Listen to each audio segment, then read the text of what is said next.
love you here. I like that shirt, Fred. All right. Got a run. Got a date with a ghost. Okay, whatever happens, let's be professional.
Where are we? It looks like we're in the teens somewhere. Okay. But when we get to 20, tell me. I'm gonna throw up.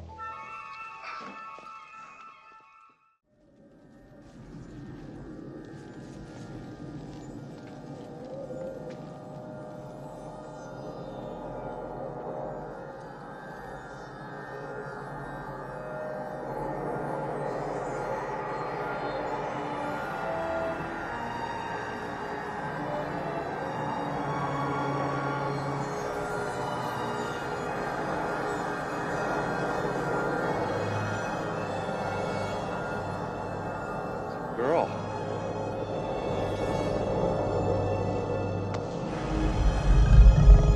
It's Gozer. I thought Gozer was a man. It's whatever it wants to be.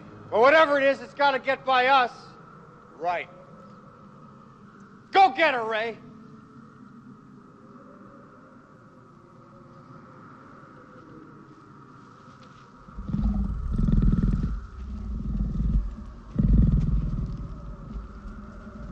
Gozer the Gozerian?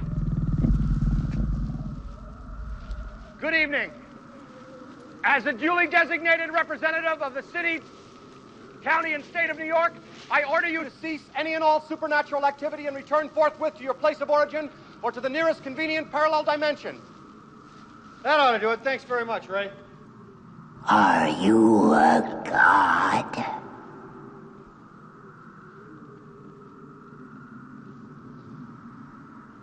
No.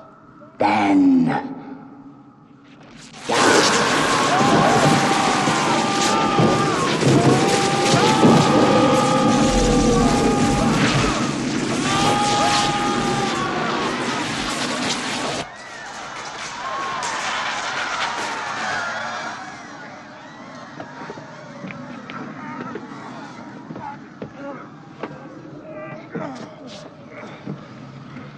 Ray, when someone asks you if you're a god, you say yes!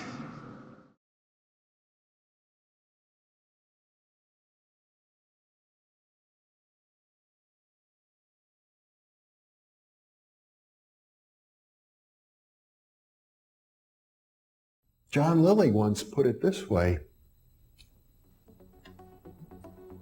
there are no limits at all to the human mind whatsoever, except those we impose on ourselves because of our beliefs.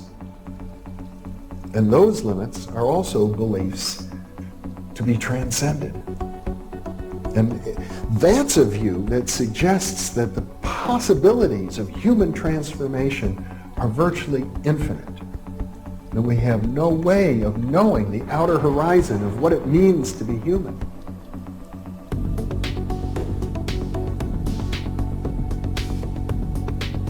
And really, to understand all this, everything, you have to go very, very deep into a study of history, consciousness, neurophysiology, everything.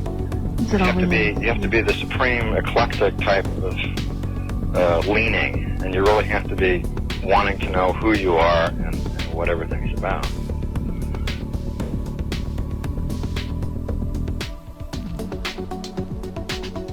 And the thing that you'll find when you go to sacred sites, if you're very humble about it, is that you are on a personal journey, and the sacred site will respond to you in a way that is appropriate only to you.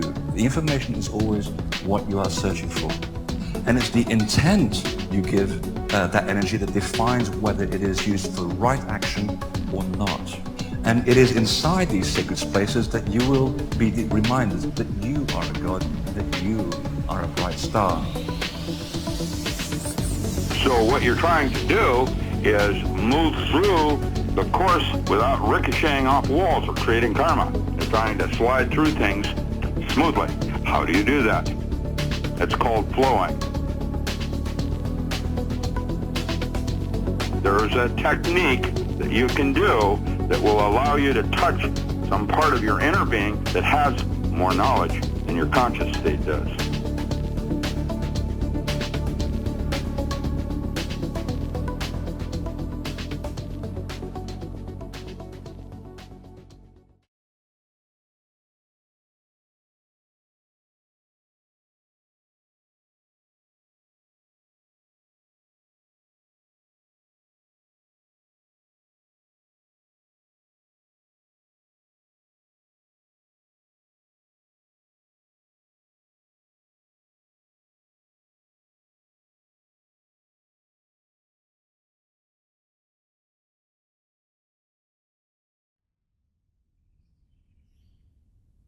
Hey, you epic, welcome. Andre Hodge, Infinite Potential Healing, Summer Truth with you once more.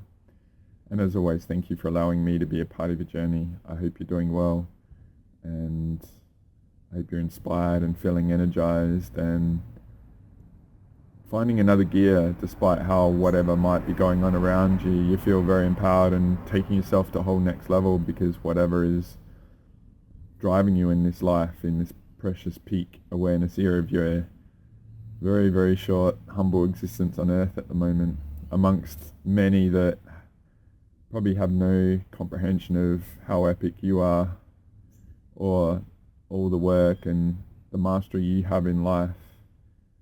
But I hope with all that I've offered, it really inspires you that you have so much more. Like, there are no glass ceilings, so what is your potential?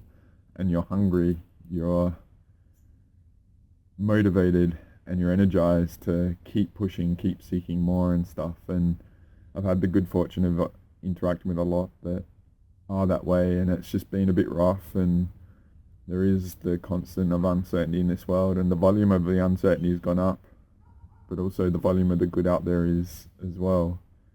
And I hope this finds you at a really good time, and I have something really, really awesome to offer you. I feel it's going to be very potent and poetic for right now.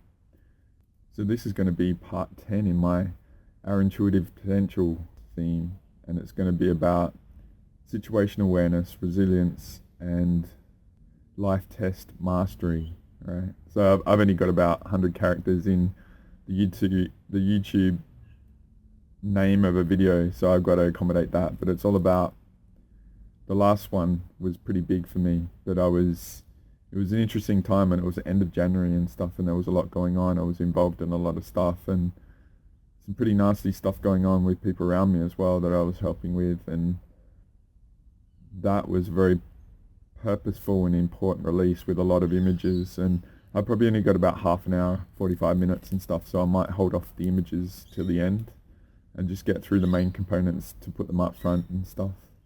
And this little section here, I'm probably only offering a little bit of a clip at the start, which I usually offer clips, but I might offer some clips and then get into what I'm going to do as well. So I want to preface this release up front with me of what I'm going to do, because I've got some really, really fascinating stuff that might be not in your theme of interest and stuff, but one thing I try and inspire you to see the different layers of all the videos and teachings out there of how you can apply it to taking yourself to the next level. Because to me, the key of mastering this world is we have to embrace our intuitive potential. To me, everything going on is, this is the threat that the system and all those behind it don't want. So I think it's mandatory for us to do exactly what they don't want. And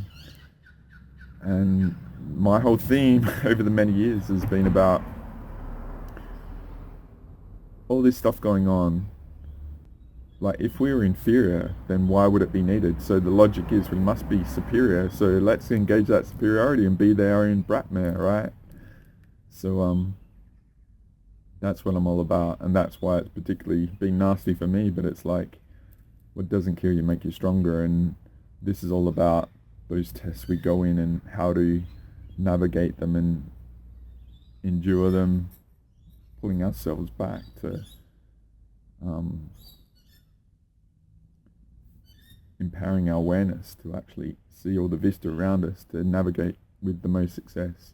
So those images I shared in the last one about the pathway navigation and stuff, I might just show that quick.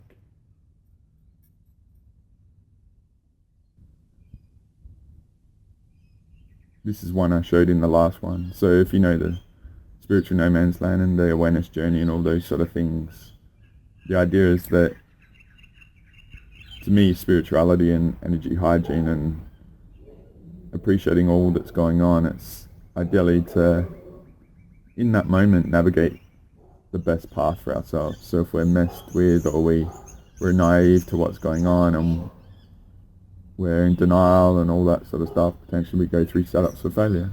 But ideally, out of all this and taking all this big scale and all that sort of stuff, it can go down to the micro of your individual choice in any moment in life, and just feel out, to lean into things, as I said in the last release, to find your pathway through things, or what is right or wrong for you, or you're willing to take responsibility for yourself and not give away your perception authority to central bodies or other individuals and stuff, and take ownership of your journey and everything on every level. And who knows what your potential is. And my offering of all this is, yes, potentially you have a idealist view of helping the world out and stuff and improving it. I would offer retreat back and be the best you can be, to be a master of yourself. So when challenges come,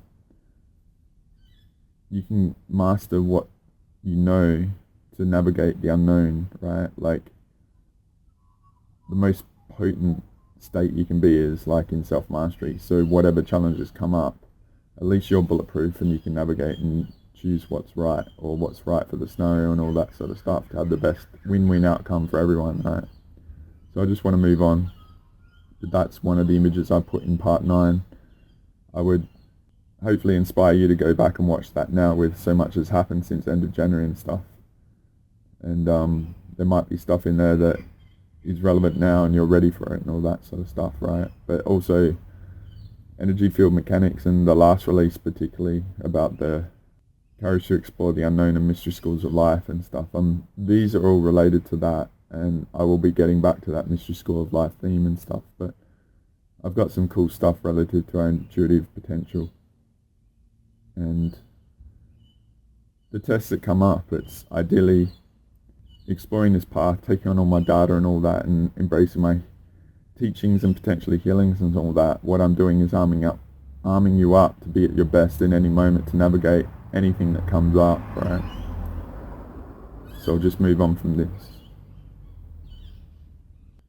So with this brief intro, that's 5 or 10 minutes long now, what I wanted to do is just say hi at the front and tell you what I was going to do. And I've actually been really enjoying life, and I don't want to get into too much of me now, but there's been a fair bit of death around with people I know, significant deaths, and there's been some around me. And being who I am and all the society stuff and all that can trickle back, and degrees of separation, there's been some interesting scenarios that go on. I did actually a big earth pranic healing last Wednesday. I think it was the 20th or 21st. And it was fascinating. I had someone in my family die during that was at the end of the life, but it was complicated because people were haunted and all this sort of stuff, and the propagation of the messed up energy through the energy hygiene of degrees of networks and all that. I learnt a lot about this, but it actually happened during the earth pranic, and my mum got a call at very early hours of the morning, just not long after that.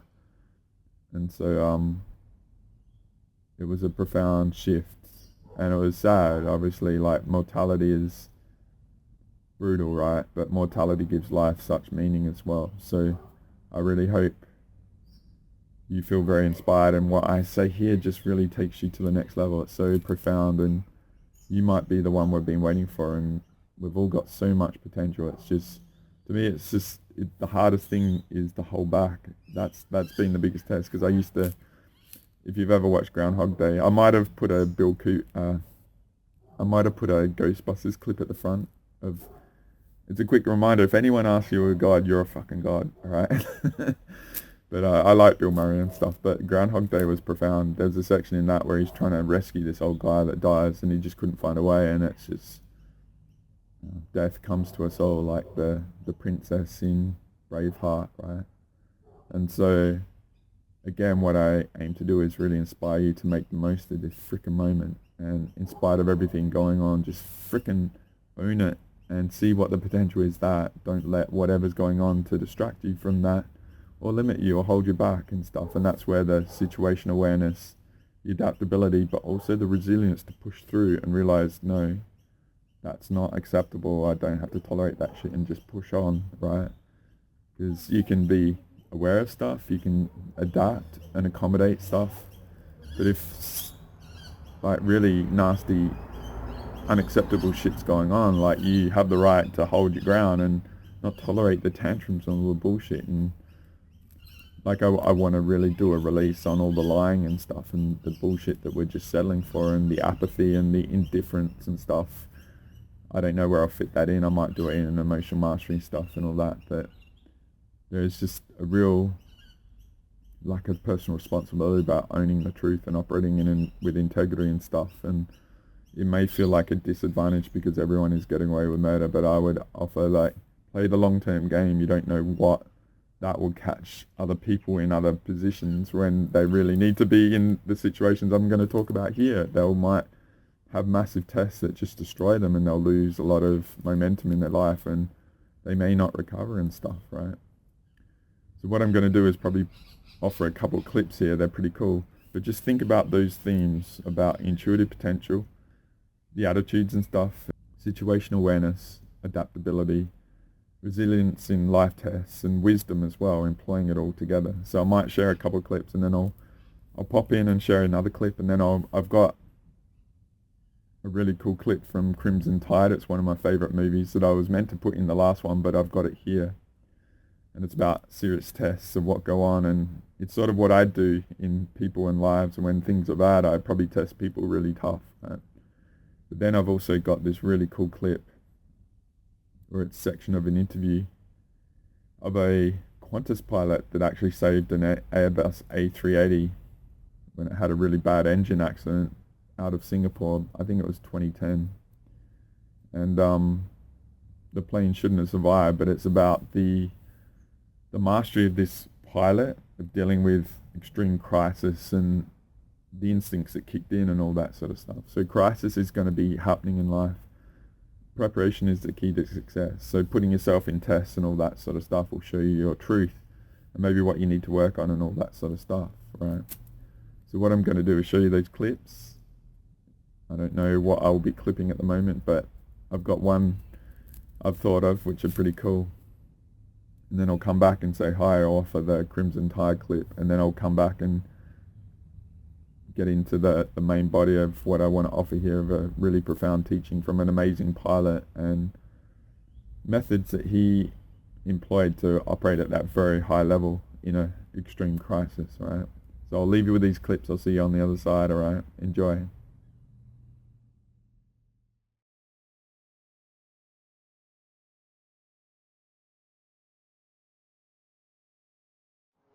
Now, down to business. If we don't get you somewhere safe, bodies will just keep piling up. Why would anybody want me dead? I'm a nobody. I hate to burst your bubble, love, but you're not a nobody. I knew your father. I promised him I'd look after you. He was a good man, too.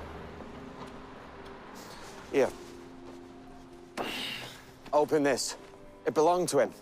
He wanted you to have it. Mom, look me in the eye and tell me again. When did my dad die?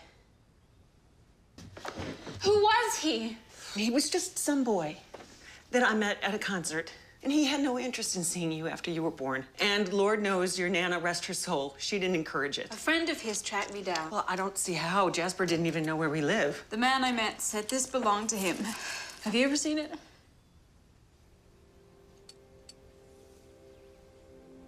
Liv? What is it? Nana. Liv! Honey! What's wrong, Liv?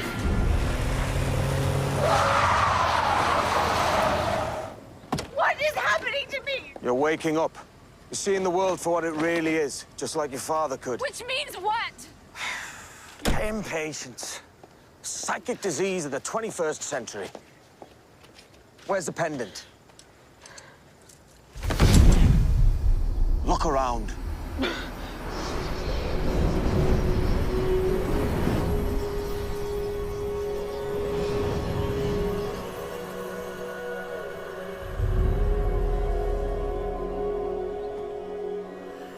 What are they? Souls. Trapped. Searching for a way out. Can you see them? No. What else do you see?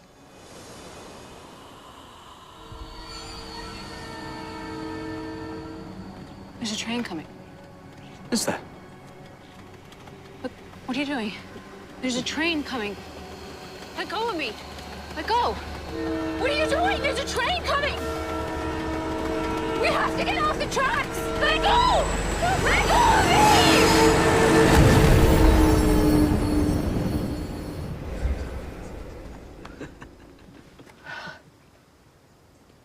What just happened? Ghost train. How come I can see these things? It appears you have your father's gift. When you touch his necklace, it focuses your ability to see what he saw. There are worlds beyond ours, parallel planes of existence. Jasper tried to teach me, but I didn't have his knack.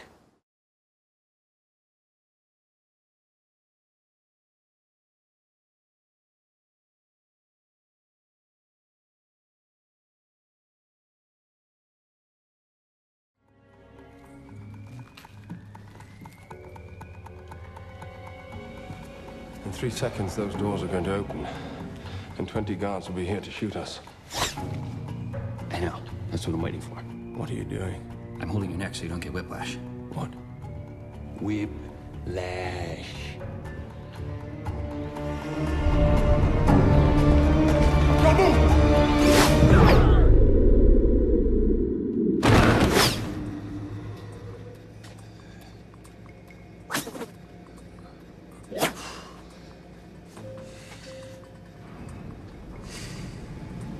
You're good. It'll pass. It happens with everyone. Must have done something pretty serious. What'd you do, man?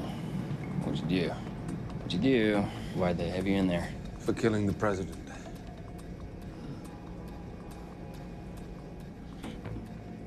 The only thing I'm guilty of is fighting for people like us. You take karate? You know karate, man? I don't know karate, but I know crazy. Ladies and gentlemen, boys and girls, this is a code red situation. We are evacuating the entire floor so that we, my associate and I, can secure the prison. Who are you? We are Special Operations CBFECID. Look, perhaps you didn't hear me when first I spoke, but it's imperative that you understand we are in complete lockdown situation. We have to get you to the third floor.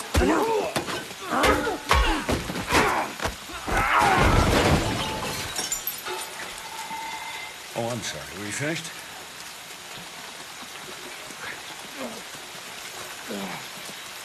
They told me you control metal. Hey. You know, my mom once knew a guy who could do that. Sorry, I'm just not very good with violence. Charles.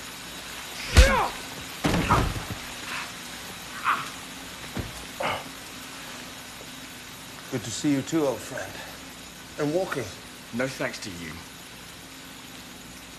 You're the last person in the world I expected to see today. Believe me, I wouldn't be here if I didn't have to. If we get you out of here, we do it my way. No killing. No helmet. I couldn't disobey you even if I wanted.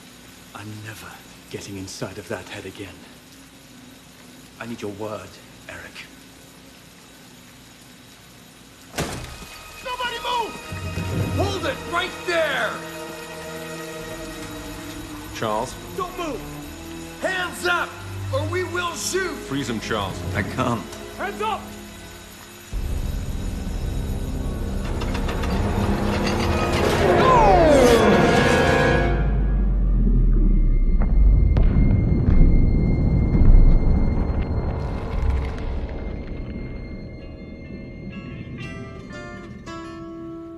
If I could save time in a bottle, the first thing that I'd like to do is to save every day till eternity passes away, just to spend them with you.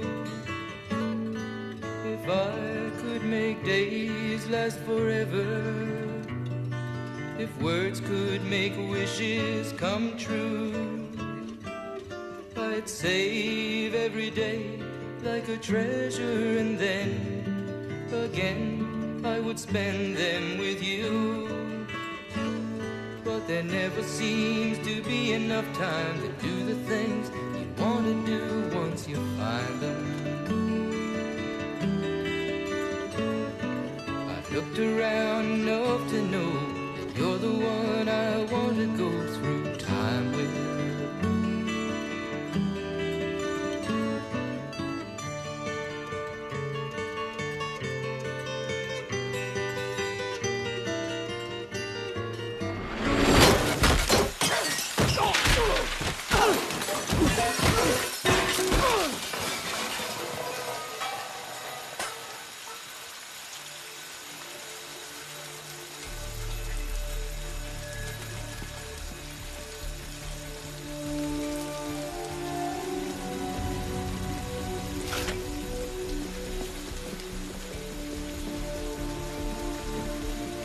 Thanks, kid.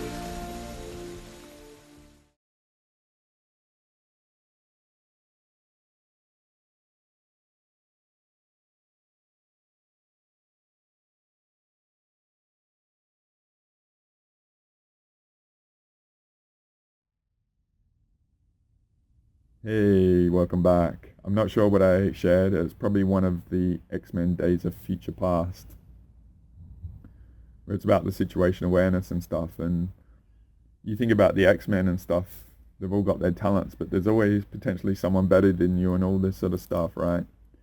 So that's the situation awareness, that maybe other people have talents that you can fall back on, or you've got strengths that are superior to everyone else, and that it's just about dealing with the scenario with the options that you have. And in this intuitive potential that I say is no ceilings and stuff, potentially you've just put a ceiling on yourself of what your potential is, right?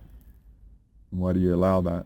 Okay, and integrate new levels and potentially blocks and all that sort of stuff, right? So what I said is I want to offer a clip from the movie Crimson Tide, right?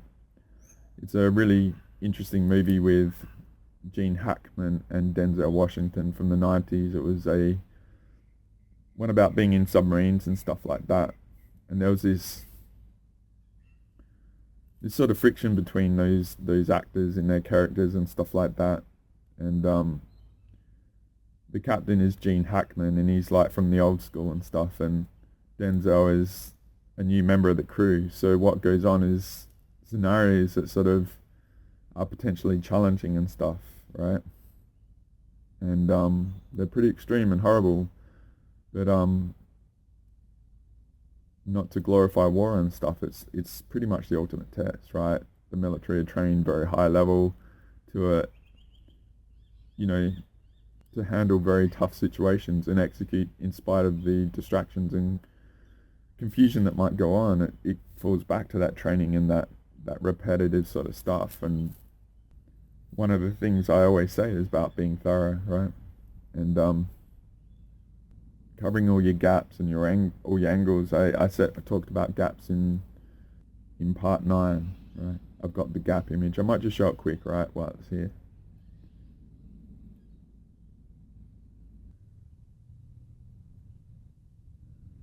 So this image has the red sort of gaps where the big arrows are pushing in to find a little weakness, and this is where you clear the gaps, or you be thorough, you heal, and your energy field is very clear and stuff like that. What I appreciate is comfort breeds complacency, right? Most people retreat back to comfort rather than going into challenge, right? And so you can see society that way, particularly say since mid-February and all that sort of stuff. But I would invite that the tests and the challenges are the times that the gaps and the vulnerabilities are probably going to be exposed, right? And so that's where we put ourselves into challenging situations potentially. Go into the unknown. There might be a sense of fear, yes, or there might be a misinterpretation of excitement and opportunity and new horizons and a new recalibration to our body, but because we're wired in a way to not really be able to splice up those emotions and feelings and stuff, we might interpret a potential as fear and retreat and all that sort of stuff. Or we might just have a lack of life force in our body and we can't afford to lose any, so we are very conservative and all that sort of stuff, right? But I'm going to show you this really cool clip, right, that I was aiming to offer in part 9, but I've got it primed for this one, right? So I'm going to offer you that clip from Crimson Tide, alright? And it's really fascinating. I recommend the movie as a teaching to watch and stuff, see how all the characters act in high pressure situations and integrity in doing the right thing or falling back to automated processes and using your own discernment and all that sort of stuff. It's interesting training for that, right? So I'll leave you with that clip and I'll see you on the other side, alright? Enjoy.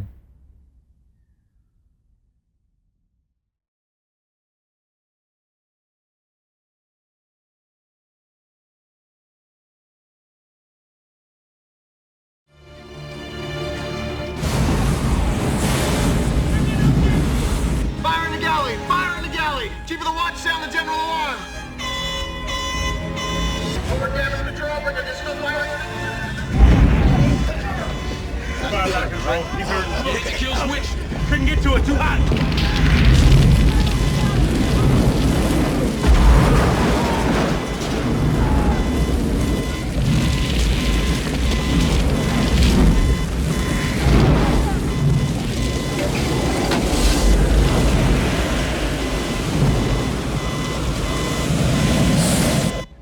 Attention all hands, the fire has been contained. Damage control party assess damage and report to control. Initiate weapon system readiness test. Aye, sir.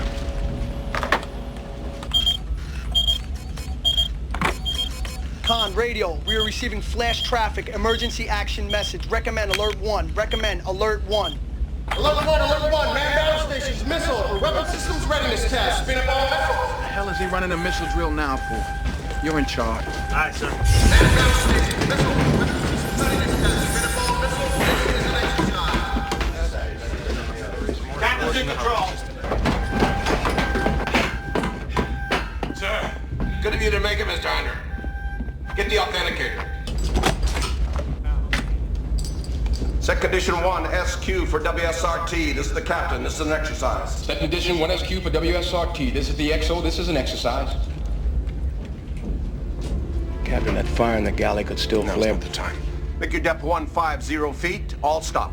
Make my depth 150 feet, all stop. Aye, sir. Weapons con. Simulate pressurizing all tubes. Weapons con. Simulate pressurizing all tubes. Ship is at launch depth. Ready to hover, sir. Very well. Commence hovering. Commence hovering. Aye, sir. Control, sick bay. Chief Petty Officer Marichek is undergoing cardiac arrest. We're beginning CPR. Chief of the watch, on the 1MC. Gentlemen, may I have your attention, please? We received word that one of our shipmates is experiencing a medical problem. We're terminating the drill. Mr. Mahoney, take the con. I'm going below. XO.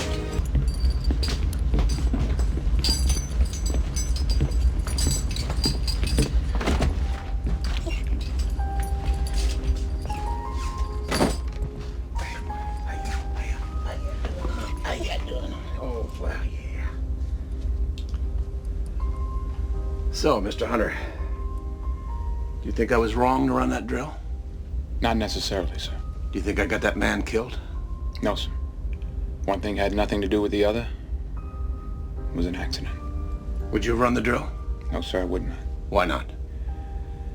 The fire in the galley could have flared back up. I would have seen to it first, sir. I'm sure you would have. Me, on the other hand, I tend to think that that's the best time to run a drill. Confusion on a ship is nothing to fear. It should be taken advantage of. Lest you forget, Mr. Hunter, we are a ship of war, designed for battle. You don't just fight battles when everything is hunky-dory. What'd you think, son? I was just some crazy old coot putting everyone in harm's way as I yelled, "Yee-haw!" That was not my first thought, sir. But there's no excuse. At the time I was fighting the fire in the galley, I did not agree with your call, sir.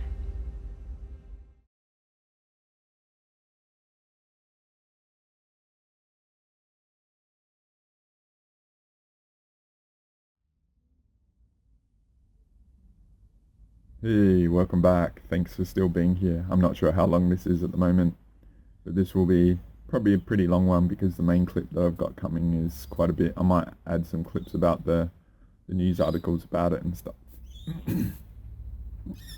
But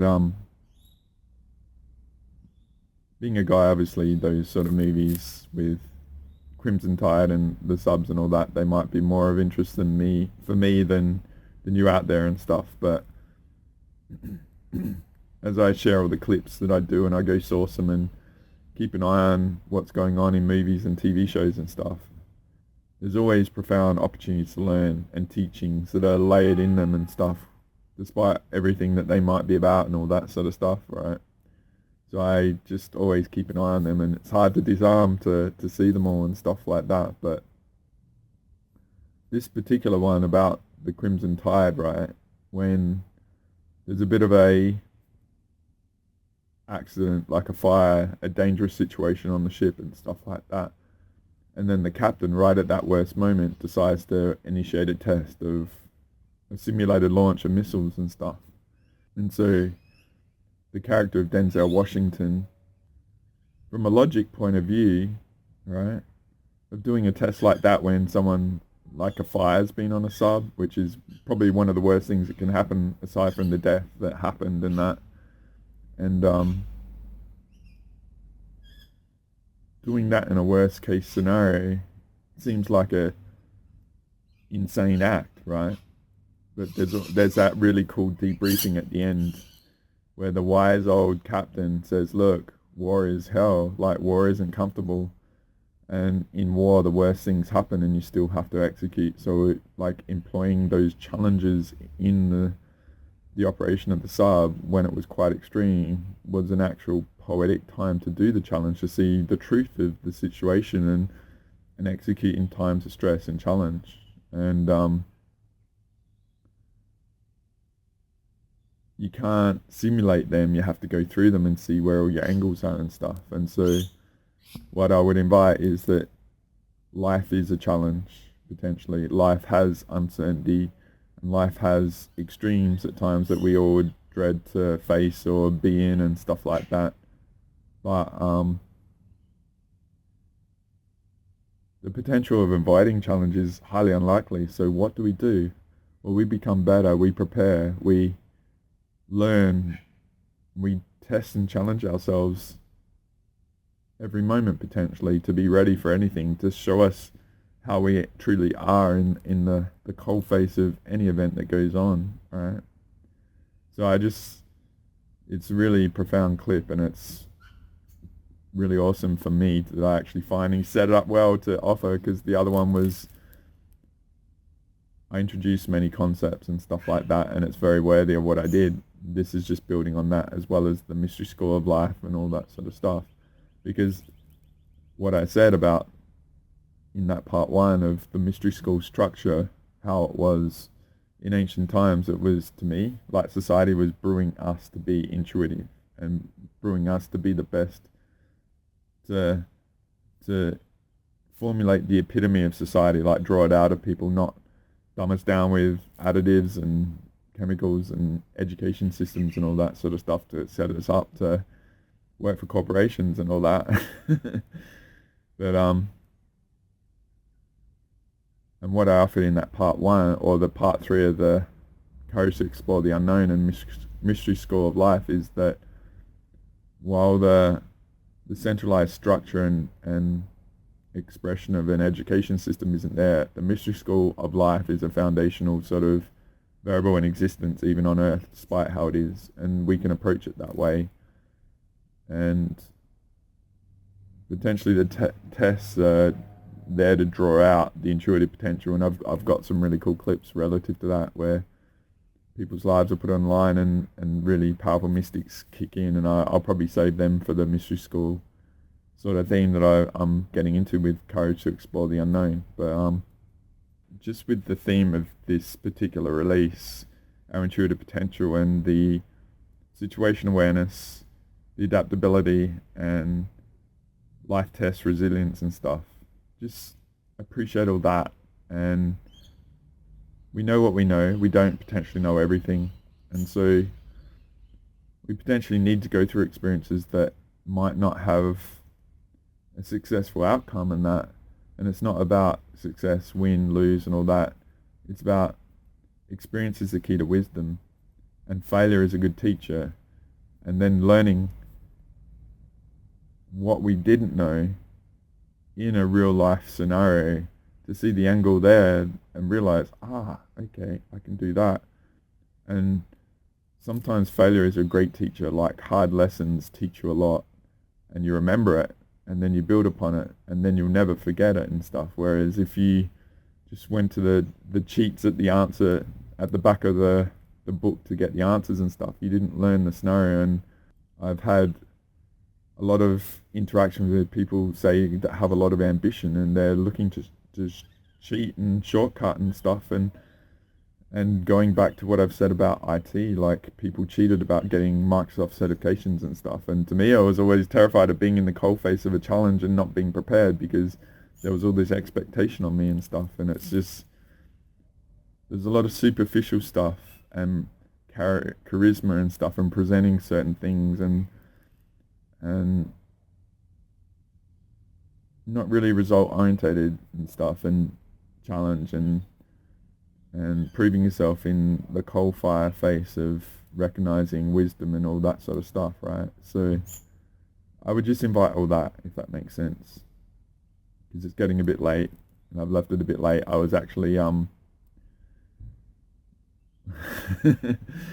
one of the things as a kid, I just loved staying up late, right? Like that was my freaking accommodate time to go to bed and sleep. Like that is just like, I'm not going to tolerate this shit. So I was actually up all night watching.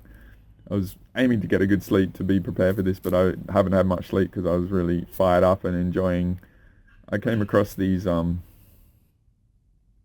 don't like all the reviews, like the people listen to music and have a review and stuff, but I found this awesome YouTube channel where some guy has done a real genius thing where he's gone and collected all the reviews of a lot of people of the same songs, and he puts them, like 10 people on a video with the same song going, and all their reactions at the same time, like listening to Carpenters and Pink Floyd, like Comfortably Numb, and Dire Straits, Salt in the Swing, and Bee Gees and all that, and it's really fascinating listening to. Like, I'm 50, I still can't believe it, right? But I'm like a child. Like, that's why I put the Peter Pan video like hook, and but it's fascinating, like just the fact that people have never heard some of the stuff that maybe you and I know, like grew up on and stuff, and them hearing, say, Karen Carpenter for the first time, or Pink Floyd, or like Genesis, or Phil Collins, like In the Air Tonight. I listened to that, and I haven't listened to that for a long time, but I've just got this real appreciation of watching all these people like have visceral reactions of like talent and music and all, and how timeless it is, and them all in like it was just like, wow, like I was just really enjoying them living through their first experience. It's just such phenomenal talent that you hear it and it just moves you and stuff. So I was just like staying up all night. I was just like being a kid, like not accommodating time and just staying up late, because this is all about freedom and sovereignty, and which is all I'm about. But I was just partying, like just so energized watching this stuff, but I was like really brewing the energy to do this, because it's like our intuitive potential is just like, it's all about energy and performance and stuff like that. But what I'm wanting to do is offer the big main component of this release, and whether I offer some news things about it to know how serious it was and stuff. It comes from about a 50-minute interview with the captain that actually run the Airbus A380 that saved it from a massive disaster. And I might include the clip from the movie Rain Man, where brilliant movie with Tom Cruise and Dustin Hoffman, where Dustin Hoffman wouldn't fly and he would only go on Qantas because they haven't had a crash, right? I may have included that clip at the start, and you might not know why, but now you know why, right? And yeah, Qantas is a very high achiever sort of airline. Like the pilots, like all the main airlines, it's like being a pilot is just, you probably like me, you love air travel and all that stuff that goes on, but the level of sophistication of all the variables going on and stuff like that, it's just a phenomenal thing to just witness, and the efficiency and the safety and stuff of all the moving parts that are going on and all the training that required. And it's intimidating to think to fly like a 400-ton jet carrying hundreds of people, the level of responsibility you need and all that sort of stuff. So the captain, Richard de Crespy, I probably pronounced his first surname wrong, but de Crespy, he's a bit of a sort of national hero for this and stuff, and obviously he's a motivational speaker on the corporate side of things and stuff. He's a very outstanding individual, high achiever, great teacher and stuff. I remember watching this late last year, and it was just so profound to me, just to like hear a master describe his genre like this. But it's also, there were so many components that were intuitive potential sort of related and that, but also there's also a lot of mind stuff that intuitive stuff will get in the way of the intuitive potential. So it's good to hear. And what I talk about is a retreat back into the 3D in challenge and stuff. And the key of the wisdom of experience is knowing when to employ the intuitive and the feel and the senses and that data, like an aeroplane, but also use the logic and stuff in parallel on that. So it's a good reference of the 3D, but also ideally you'll hear some angles that, oh yes, I can see how that's logic there, but it's not applicable in the multi-D and all that sort of stuff that actually might get in the way. So I'm getting quite dark quite quick. I didn't have a lot of time, and that saved me from talking a lot.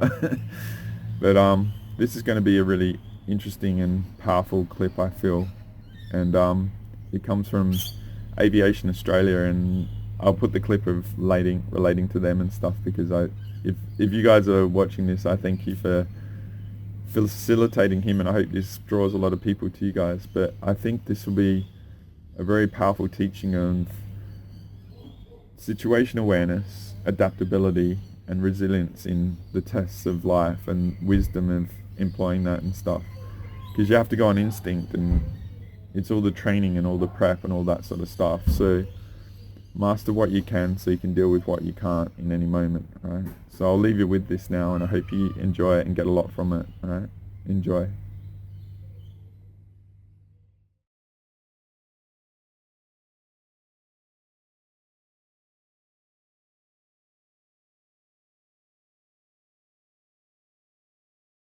Lenny, I don't care what you think. Did they say that? You're gonna have to be a lot more forceful with them. Lenny, are you... Lenny, listen, Lenny, shut up a moment here. I am in serious trouble here. I can't get to these cars. I can't get the money. Do you understand that? My loan is past due. Look, I'll call the loan officer. Lenny. We only have a little problem. Listen, Charlie, let me talk. Lenny, just listen to me. I'll be in LAX in 3 hours, okay? Now remember, the Buick is an A3 main terminal. Make sure they pick it up. All right? Well, right. We'll see you in a few.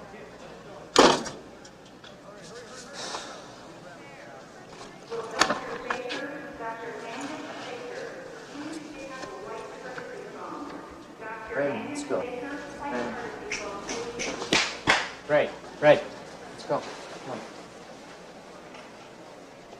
What are you watching, Ray? I don't know. You don't know? Final call for flight 1559, service to Salt Lake City and Los Angeles. Uh-oh, because there's an airplane out there. Yeah, that's right, and everybody's boarding. Let's go. Airline travel is very dangerous. But don't be silly. It's the safest travel in the world. You're gonna love this. Trust me. Yeah. Now, come on. Oh, no. Ray. Yeah. We're in an airport. People fly out of airports. What do you think we were doing here this whole time? Yeah, flying's very dangerous. 1987, there were 30 airline accidents, 211 were fatalities, and 231 were definite passengers. Yeah, well, this plane is very safe. Believe me. Now, I gotta get to LA and I don't have time for this shit. Come on. I Ray. don't know. I don't know. You don't know? No. What, is it this airline? Yeah. Is it this airline? Yeah. Okay, fine. We can, there's an American plane. American Flight 625 crashed April 27th, 1976. We don't have to take American. There's a lot of flights. Yeah, pick another airline. Continental. We'll take the Continental Come on. crashed November 15, 1987. Flight 1713, 28 casualties. This is very serious, Ray. Yeah, very serious. You see, I have to get to Los Angeles, right? So you're gonna get on that plane. Do you understand me? Yeah. You're gonna have to get on a plane. Yeah, get on a plane. Yeah. Now there's a Delta. Yeah. I mean, it leaves at midnight, Ray, you know, but Delta, how's Delta? The Delta crashed August 2nd, 1985, Lockheed L-1011, Dallas, Fort Worth. Ray. Terrible wind chill. All airlines. 135 passengers. All airlines have crashed at one time or another. That doesn't mean that they are not safe. Qantas. Qantas? Qantas never crashed. Qantas? Never crashed. Well, that's... Never crashed. I mean, that's gonna do me a lot of good, Ray. Yeah. You see, Qantas doesn't fly to LA out of Cincinnati. You have got to get to Melbourne. Australia. Melbourne, Australia, in order to get the plane that flies to Los Angeles. Do you hear me? Canberra's a capital, 16.2 million population. It's very lovely beach. You and I are gonna get on this fucking plane. No.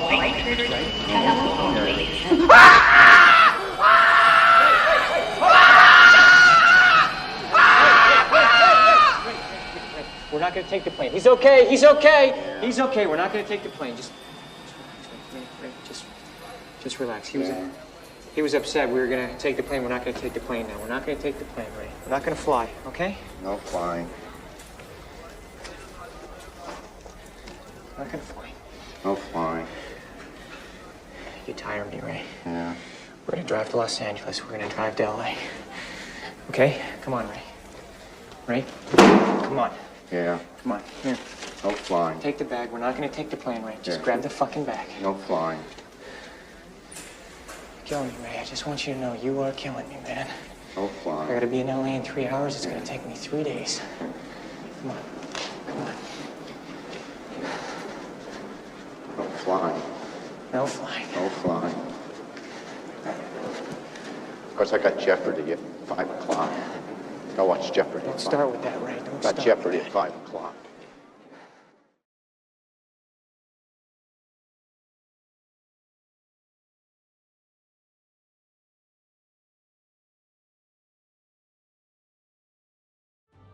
Hello, I'm Jake Nelson. Welcome to the Australian Aviation Podcast. Now, it's been 15 years since QF32, the Qantas A380 flight that saw an engine dramatically explode shortly after takeoff from Singapore. After more than an hour in the air, the plane managed to return safely to the ground with no injuries and no fatalities. Captain Richard de Crespigny was on charge on board that A380 on that day, and he joins us here in the studio. Welcome, Richard. Hi, Jack. Great to be here. So, Richard, just to start with, can you give us some idea of how you got your start in the aviation industry? I was interested in flying. My uncle took me for a flight in a Cessna 310 for about 2 hours, and I thought that was just wonderful. So that was, I had a very kind uncle.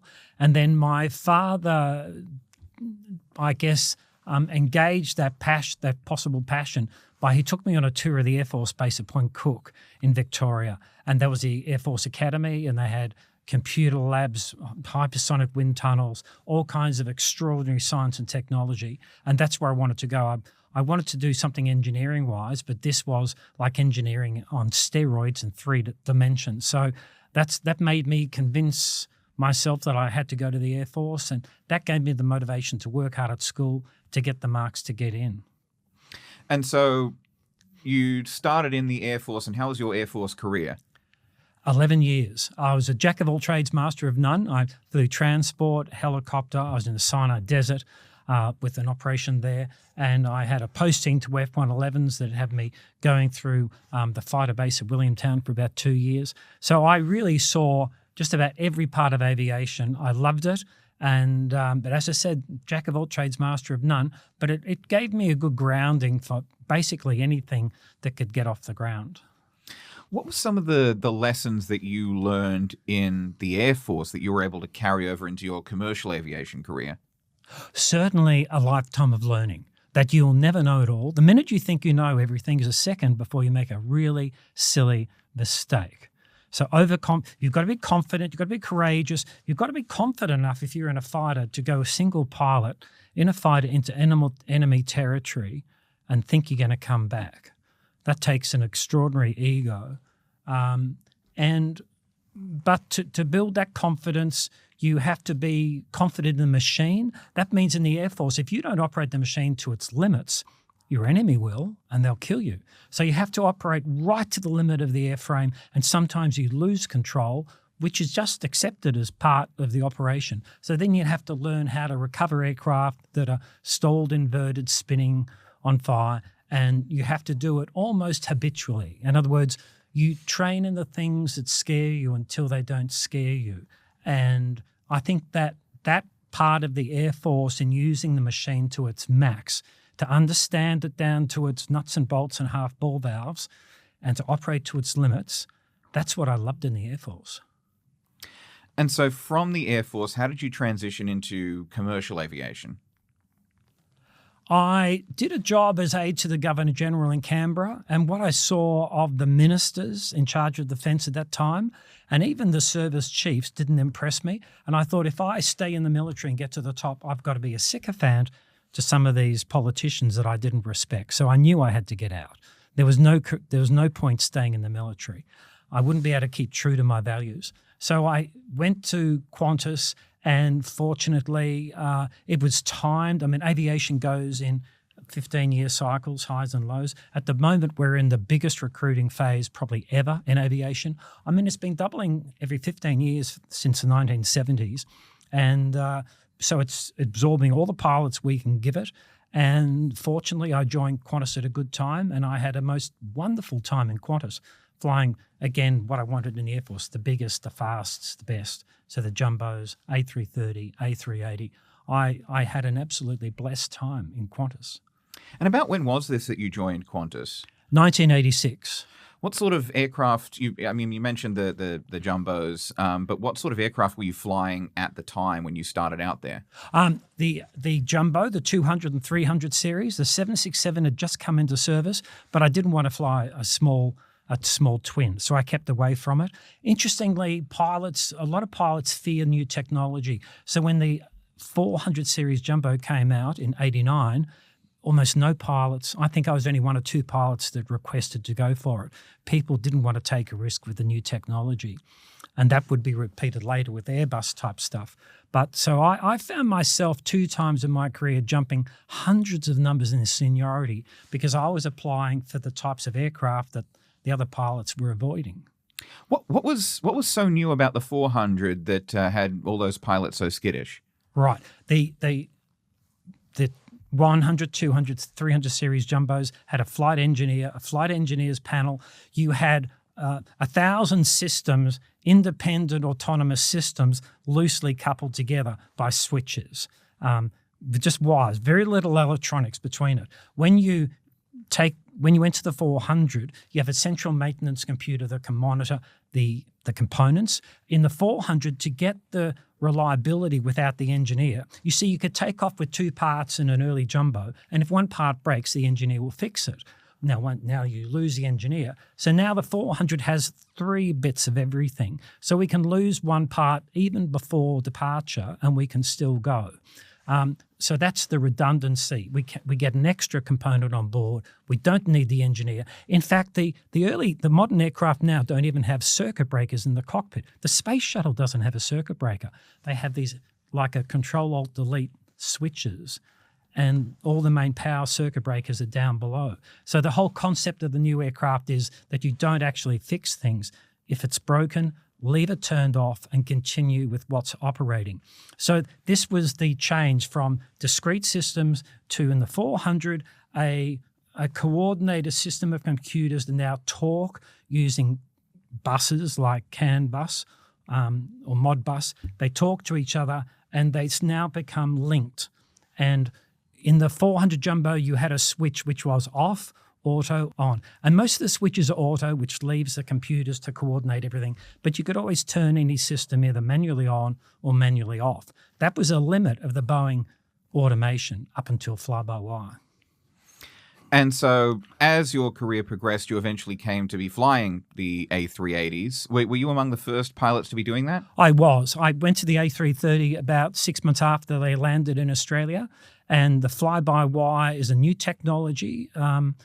And to a great degree, the world was skeptical of fly-by-wire. There have been a few incidents that I had all researched, that I researched all the incidents. And I came to the conclusion that these aircraft crashes like Habersham or Bangalore with the Airbuses, they were all caused by pilots who really didn't understand the system and were either doing silly things like Habersham turning off protections or not understanding the modes, not understanding the software.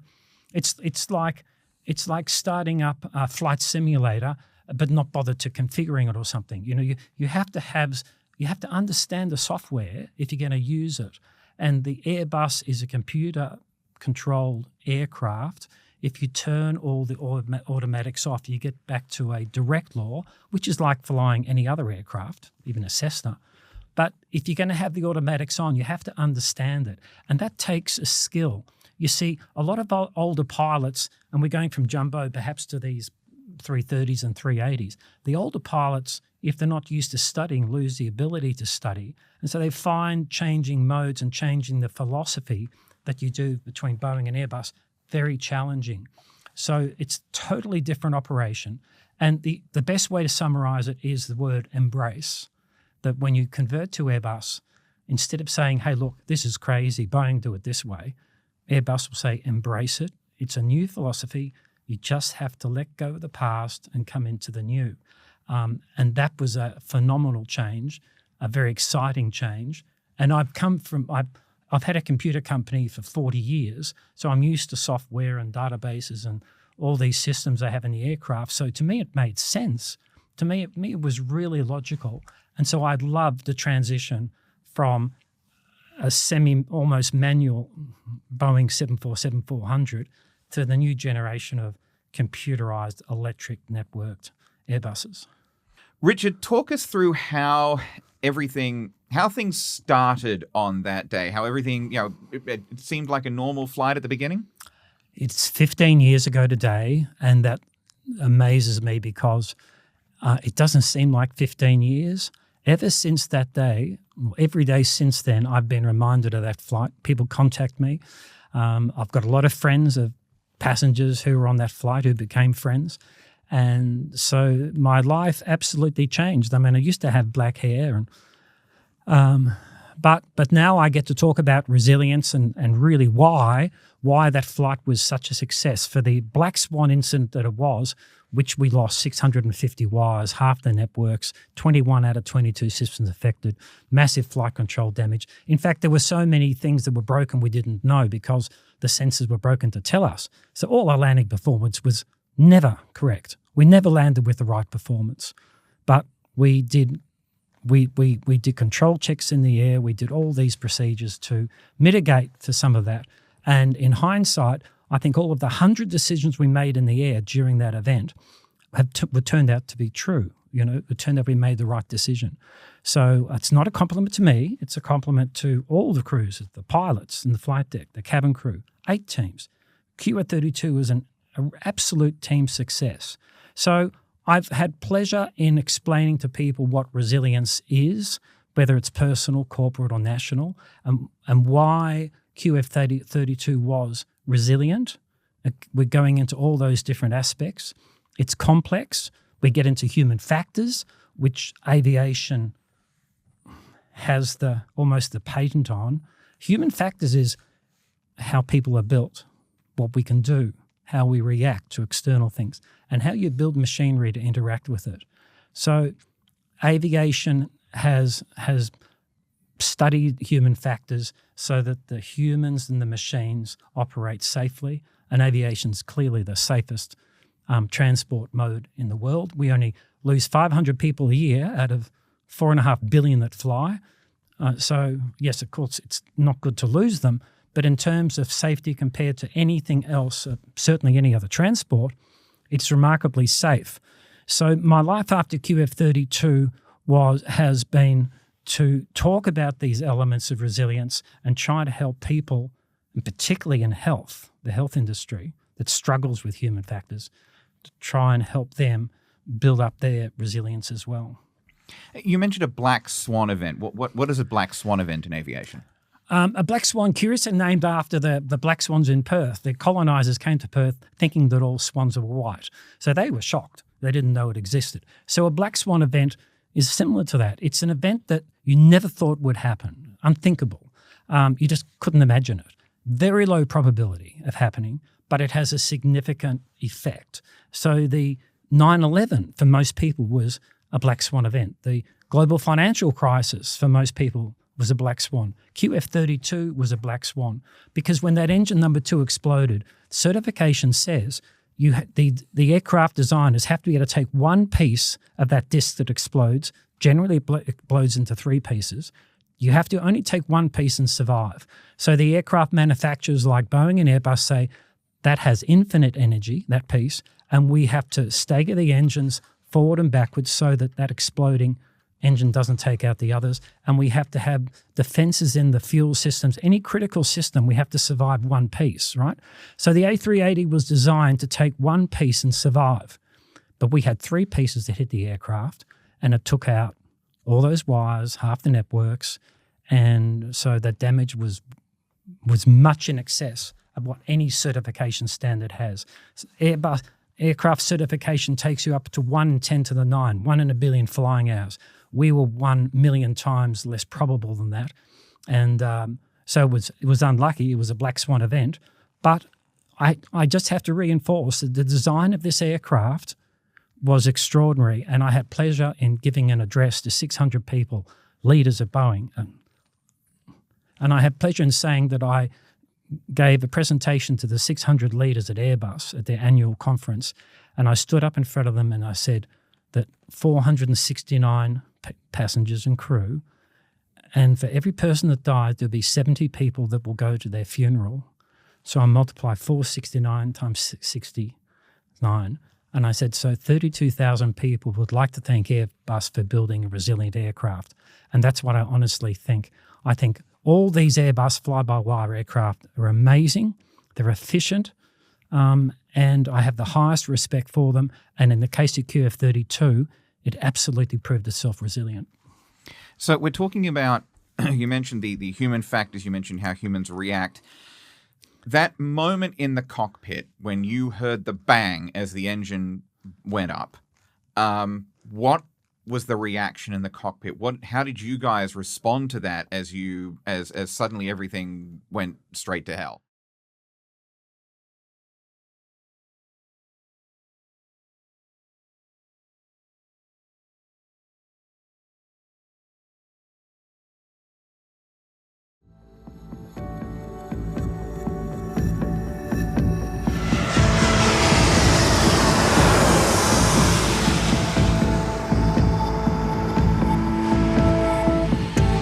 Singapore, November the 4th, 2010. At 7 a.m, Changi Airport was gearing up for the busiest part of the day. Cathay 739 Singapore ground taxi via North Cross 3 and hold shot of Alpha 6.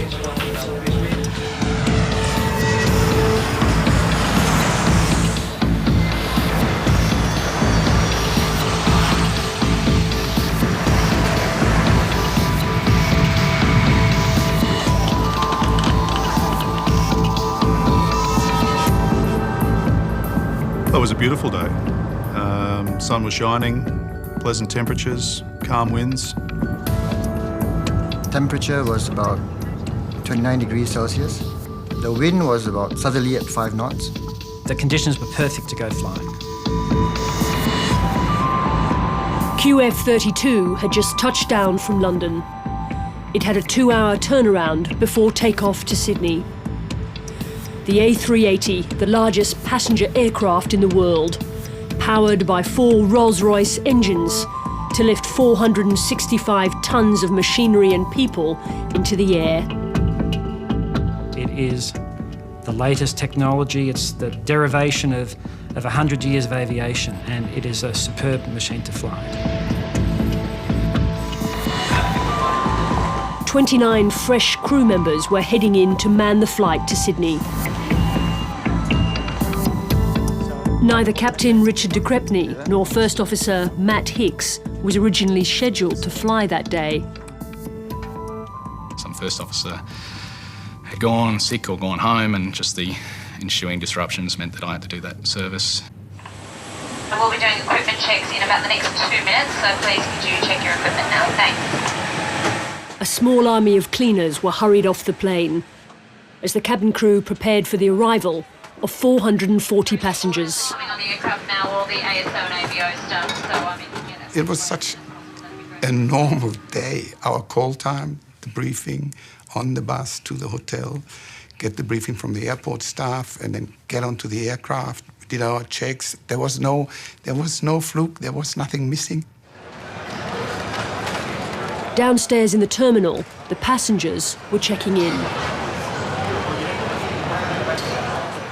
Rosemary and Larry Hegarty were on their way home to Sydney after 2 months with family in Ireland. I'm leaving family, I'm leaving my sisters there, but then my family here, my boys and my husband are here, so it's always a great pull for me as to where I want to be. Check-in was very quick. Headed through, had a coffee on the way. I was actually tweeting to let my friends know that I'm off to Australia. This plane was particularly special. Named after Australia's most famous female aviator, Nancy Bird Walton. Well, the Nancy Bird Walton is a very special aircraft. The first aircraft we took delivery of. You had this iconic brand in Qantas, you had an iconic aircraft in the A380, and you had an iconic engine manufacturer in Rolls-Royce. The plane had an extra significance for First Officer Matt Hicks. Nancy Bird Walton wrote his reference when he joined Qantas as a cadet. On the tarmac, QF-32 took on 106 tons of jet fuel. Second Officer Mark Johnson did the final physical check of the plane. You start at the front of the aircraft around the nose area. You have a look at the tyres for damage. You look through the engines, along the wings, looking for damage. The 4 Trent 900 engines, bolted under the wings, looked brand new. There was nothing unusual I saw on that day at all to warrant mention. There was something unusual about this flight, the number of pilots in the cockpit and their combined experience. In addition to the normal crew of 3, there were 2 extra captains in the rear seats, conducting routine checks on the pilots. Richard? Matt? I had the 3 crew members, Harry checking us, and he would be quiet. Dave was there to actually train Harry on how to be a check captain. So we had a check captain checking a check captain who was checking me. They just sit in the back, but, you know, it's like having a copper sitting in the back seat of your car. You crossing every T and dotting every I. I tried to make it a bit lighthearted as we went out, and it's a pity it's not on the cockpit voice recorder, actually. I said to Rich just as before we took off, he said to me, happy? Everyone happy? And I said, yep, just don't crash.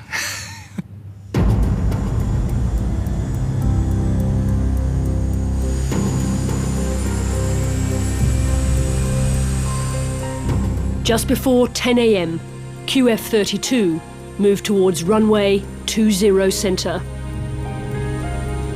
I was thinking that everything would be smooth, you know, and I think every air traffic controller hopes for that.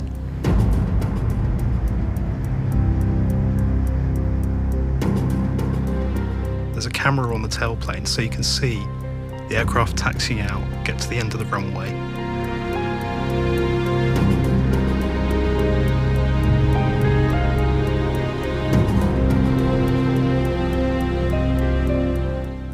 I'm totally relaxed because I loved flying. They had every reason to feel confident. An airline with a unique safety record, flying the most sophisticated civilian aircraft, powered by engines made by the world's most famous engine maker. 4 Rolls-Royce engines, each delivering 72,000 pounds of thrust, to lift the massive aircraft almost noiselessly off the ground.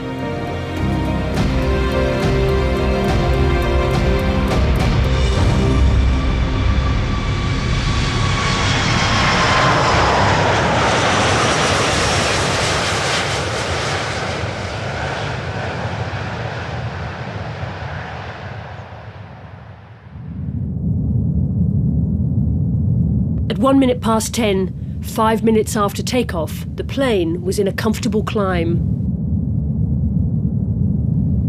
Sound travels slower than light, and you can actually see things before you hear them.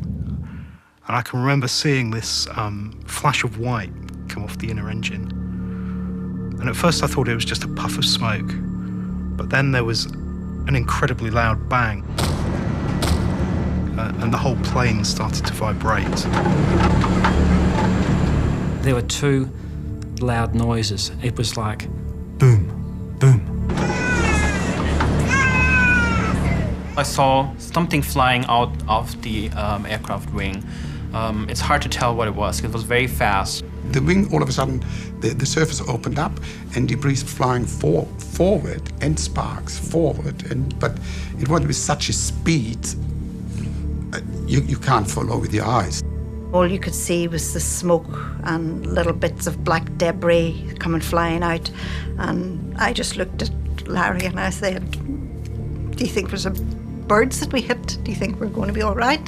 The next thing I did was just say a couple of quick prayers. And then within about 5 seconds, it felt as if we were plunging out of the sky. Were you scared? Very scared indeed.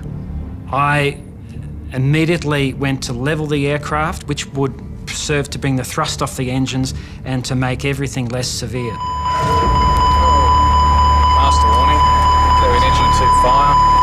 Emergency warnings were sounding in the cockpit. ECAM actions. I had my thumb up most of the time, just cancelling the bells. You can't think with a bell ringing on top of your head. I stood up and looked over Matt, the first officer's seat, to to discover that we'd had an engine failure, which is what I was expecting to see. But what I wasn't expecting to see was 2 other engines in less than normal condition. We pulled up a screen to show us all the sensors on engine 2, and they were all crossed. When I saw that, I thought something has blown all the sensors off that engine. Master warning, auto-flight, autopilot off. Confirm engine 2 damage. We got some pretty loud bangs there. I reckon it's damaged. We just turned left and went up towards the north, back towards the field. Because, you know, in that scenario, I mean, I thought we could end up in the water. There was a girl sitting on the aisle seat opposite me, and she had a little baby. And she looked at me and she said, "What's wrong?" And I said, "I think something's happened, one of the engines, but it's all right, we've got 3 other engines and we're sure we can land on one engine." Is that what you were thinking? No, not at all. I'm thinking if that's black debris that's coming out of the plane, if it hits the fuselage, and we're going. So we are. What shot through my head straight away is you have one choice only. There's no way back. Either you get an uncontrollable cabin with panic, fear, and aggression, or they sit back and just trust you and follow your instructions and go with you. Senior check captain Dave Evans made the first of a series of announcements from the flight deck. I do apologise. I'm sure you are aware we have a technical issue with our number 2 engine. We have dealt with the situation. But at this stage, everything is secure. The aircraft is flying safely. They just kept emphasising that they've trained for all this. They trained for it every 3 months. They spend hours and hours in the simulator. So, yeah, that helped tremendously. It may have been reassuring, but it wasn't completely true. No one trains for the comprehensive shutdown of systems the crew were now experiencing in the cockpit. First Officer Matt Hicks watched a series of alert messages known as ECAM appear on the screens in front of him, each listing damage to a different aircraft system and each demanding a response. The system prioritises the messages as best it can. We had 58 messages or something, individual ECAMs, and there was way more subsystem faults that weren't displayed. It just felt like it wouldn't end, you know, it just kept going and going and going. Checklist after checklist. So we had engine, and then we had fuel system and flight controls and electrics, hydraulics, pneumatics, landing gear, brakes, auto thrust, air conditioning. Landing gear gravity extension. Matt Hicks is a very competent operator with 15 or so years in Qantas, having flown a 767, 747, A330 and A380, and he was working, I would say, close to his limit, and I would not like to have seen someone with very low hours trying to do that job on that day. The same messages had flashed up at the Qantas Operations Centre in Sydney, where the fleet is monitored 24 hours a day. They all appear to have popped up at the same time. Okay, so that's about 10 minutes ago. Yeah, exactly right. Amazing messages like we've never seen before, both quantity and severity. Spoken to the crew yet? No, the aircraft hasn't called yet. But they couldn't talk to the crew. After the explosion, satellite voice communication had been cut. Only a VHF signal relayed from Singapore told them the plane's location. Station 1, Changi Tower Manager. Qantas 32, Airborne 0156. Reported pan call. Engine number 2 problem. The pilot's only direct contact with the ground was with air traffic control in Singapore. The pilot wanted to remain within 30 miles of Changi Airport in case he needed to land quickly. As a gut instinctive reaction, I thought, in the worst case, we might lose all the systems, and I just have to safeguard this aircraft in the most simplest way. And the way to do that is to get within gliding range of Singapore. The operations team, crowded around their computers, could see the situation was more dangerous than an engine failure. It's tense. There's no two ways about it. We knew there must have been some sort of mechanical damage, and therefore debris had been released from that engine. So it's the mechanical damage to the rest of the aeroplane that we start getting concerned about. Passengers and crew with a view of the wing could see where the debris had ripped through. I saw from my seat two relatively large holes.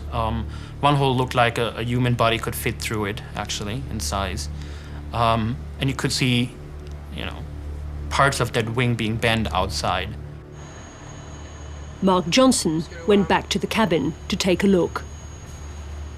One was more like a gash mark, and the other one was quite a largish hole where, clearly a projectile had just been punched up through the wing.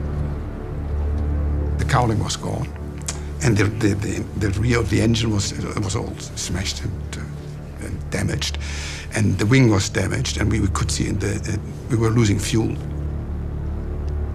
And then when my colleagues said, "Look, the kangaroo has gone," I knew that was an uncontained engine failure. Pieces of the engine rained down on the main city of Batam Island in Indonesia.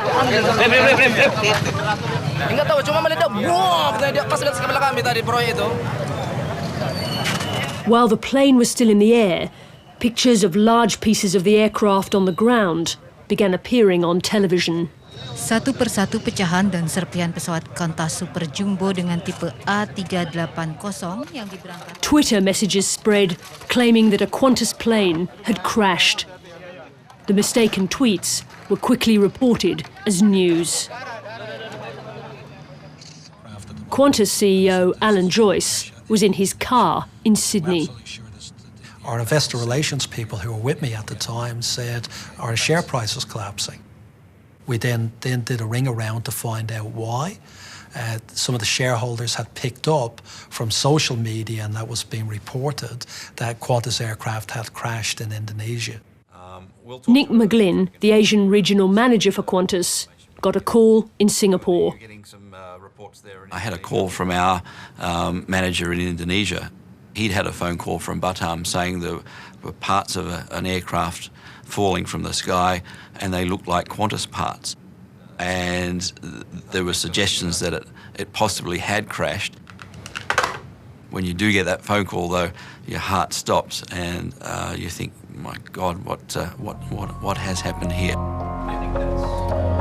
In the operations centre, Alan Milne knew the plane hadn't crashed, but he'd had reports that children may have been killed by falling debris. Yeah, they're saying wreckage with the kangaroo tail. The delay until we confirmed that there was no fatalities was an enormous period of time in my life, yeah.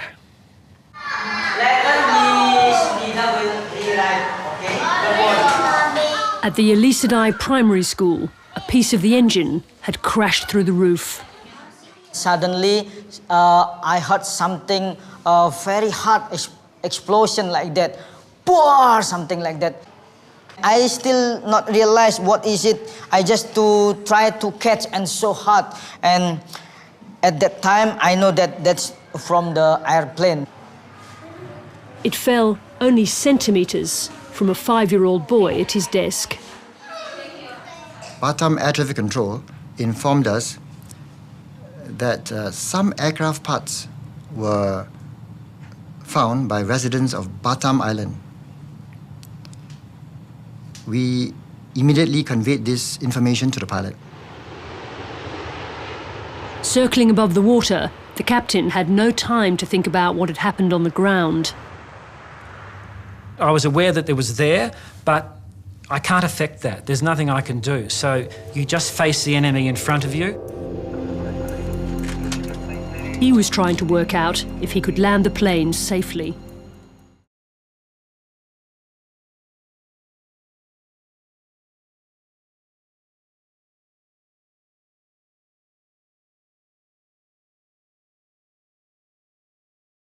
What was the reaction in the cockpit? How did you guys respond to that as suddenly everything went straight to hell?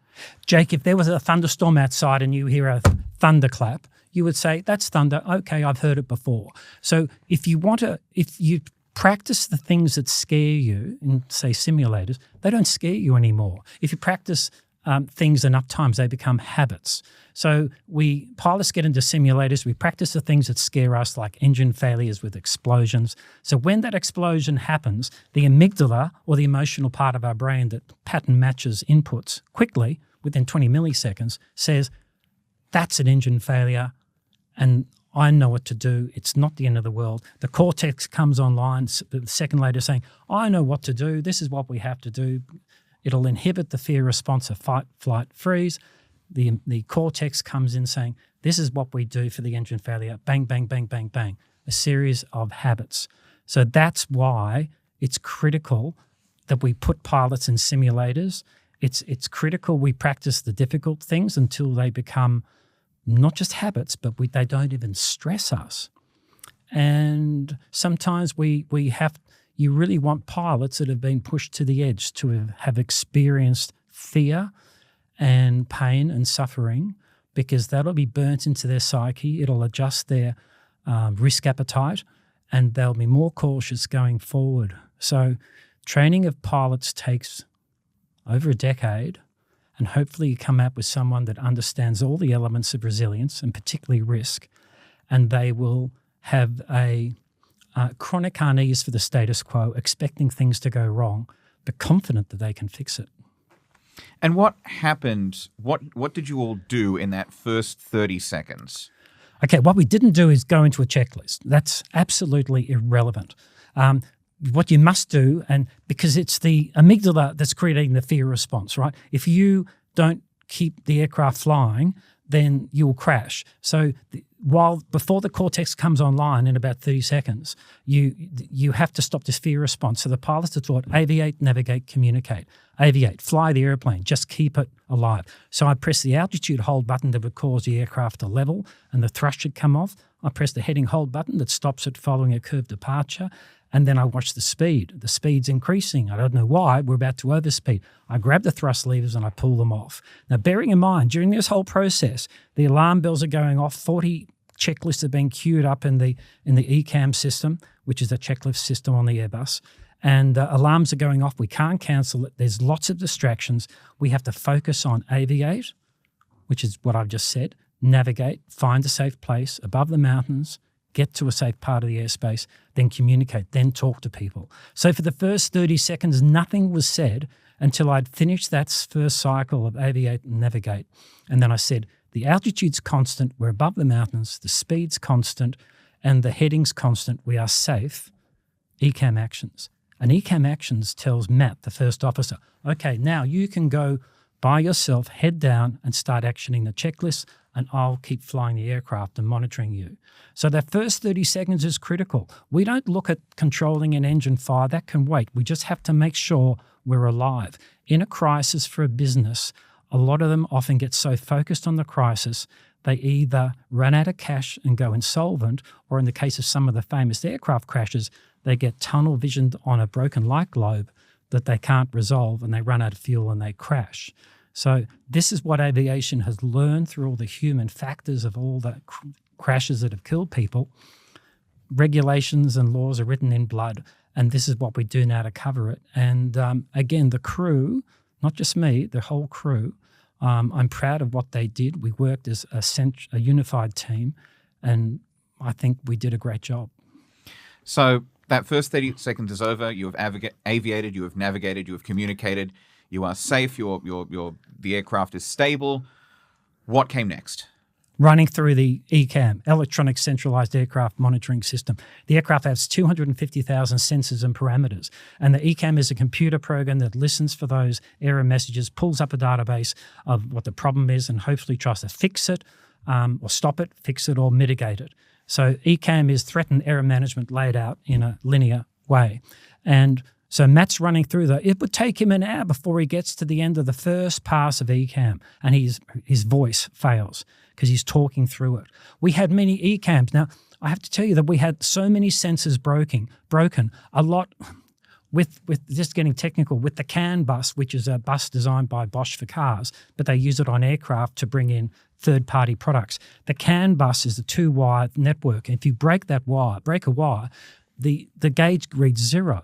Now, is 0 a 0 oil pressure, or does it say there's no data? And that was the problem with CAN bus. So we had broken wires, and we saw many displays on the aircraft in the cruise where we saw the oil, the air pressure over an oil tank and the oil pressure level coming down, then low oil pressure, then the ECAM system failure turn off these pumps.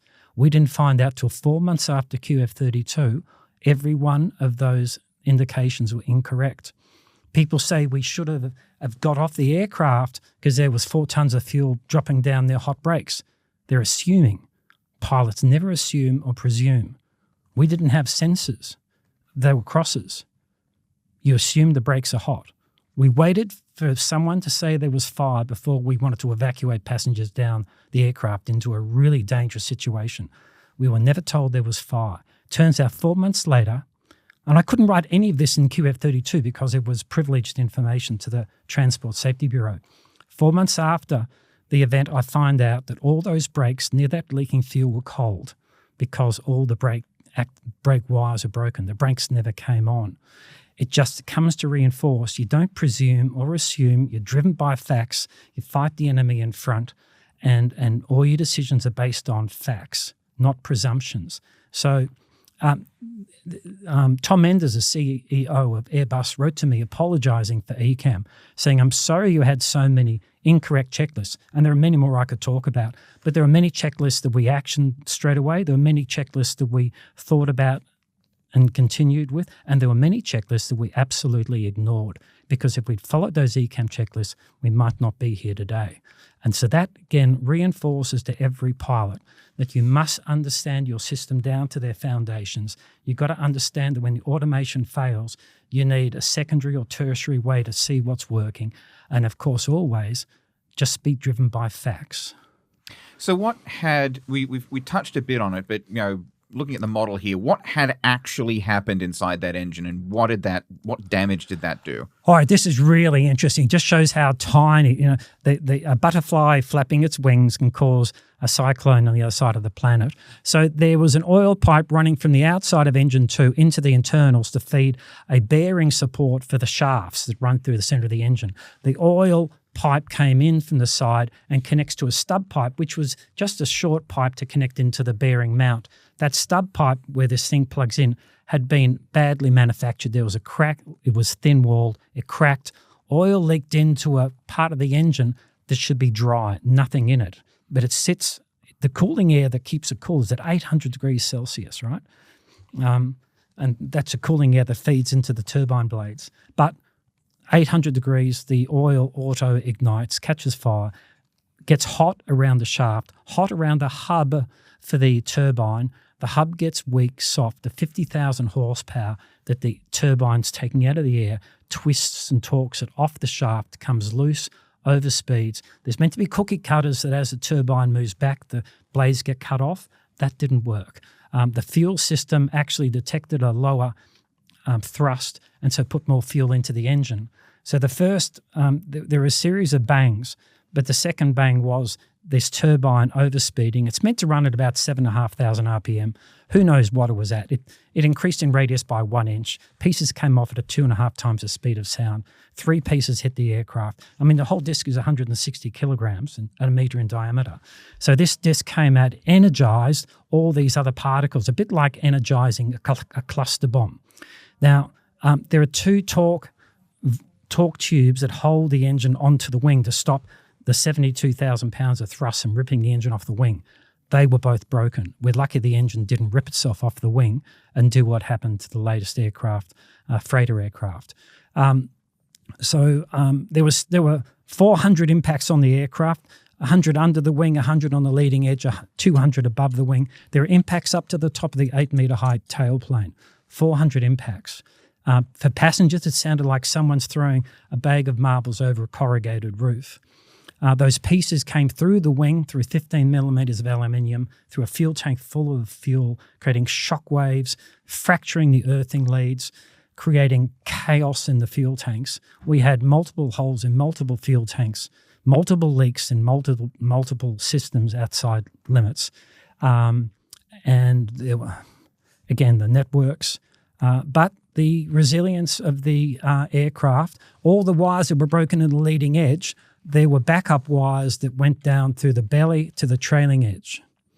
Unfortunately, the third piece that came out of the engine went through the belly and took out 2 wiring looms, the 250 wires each, took out a lot of the backup looms. That's why we started to lose spoilers. We lost 65% of our ailerons. We lost our leading edge slats. We lost most of our brakes.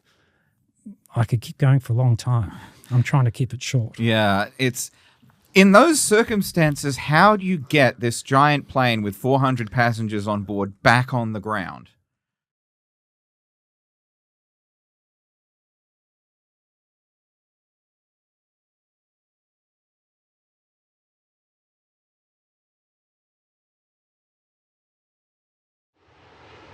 Circling above the water, the captain had no time to think about what had happened on the ground. I was aware that it was there, but I can't affect that. There's nothing I can do. So you just face the enemy in front of you. He was trying to work out if he could land the plane safely. You must be stressing on it down the back. There was a bit of a noise, but we have the most modern aircraft, commercial aircraft ever built, to guide us through the checklist we need to configure the aircraft to land. Matt Hicks took a brief pause to prepare. I actually had a swig of water because I was getting a bit dry in the throat. Thought about my wife and kids for a while. Thought better do a decent job here, otherwise I'm not coming home. The pieces of disc that blew out of the engine severed 2 separate bundles of wiring responsible for many of the landing controls. We have lost some spoilers, and we've lost the leading edge slats, and we have 50 tonnes over our max landing weight, half the brakes, anti-skids and operative on some of the brakes. Fuel was still pouring from a puncture in one of the tanks. The fuel system, it was a mess. We had lost fuel on the left-hand wing. The left-hand wing ended up being up to 10 tonnes lighter than the right-hand wing. When Dave Evans made the calculations for the landing, the computer told him it wasn't possible. With the amount of failures that I'd entered, which was around about 10 from memory, it was unable to make a calculation. It couldn't calculate if we could stop, basically, on the runway. No, it comes up with no results. Changing parameters, he tried again and came up with the slimmest of margins. Out of a 4-kilometre runway, we had 3,900 metres that we would need. We had a 100-metre surplus. At 4,000 feet, the captain checked his control of the plane for the last time. The hard thing for Rich was managing the speed. We couldn't be fast. If we came in fast, we'd overrun. We couldn't be slow, otherwise he'd just drop out of the sky. I told him speed was critical, that he had to maintain the speed, which he knew. And I thought, well, thanks, Harry, that's an understatement. The cabin crew were briefed for landing. It explained pretty frankly the state of the aircraft, and that we had sufficient runway, albeit with a slim margin, but they should prepare themselves of a potential overrun. And I can remember overhearing him say it's going to be a very fast landing. And yeah, stewardess's eyes bulged at that comment. Just after 11:40, air traffic control cleared QF-32 for final approach. Ops Commander, Singapore Tower. Qantas 32, 8 miles final, runway 20 center. And alerted emergency services. Okay, Qantas 32. Engine on fire, engine number 2 is on fire. Okay, let me contact the Ops Commander. 02 Center, right. Local standby declared for on Fire Station 2. Fire Commander Huang Weikang scrambled his team.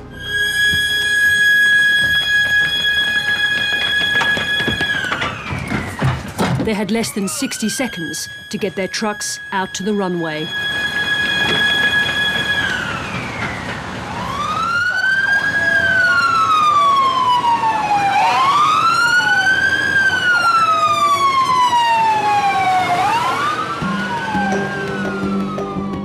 I saw the aircraft coming to land, and the amount of fuel that was gushing out, it's a very bad situation, I would say. Aircraft on the final and fuel streaming from the wing. I think I've not seen that in my last 26 years.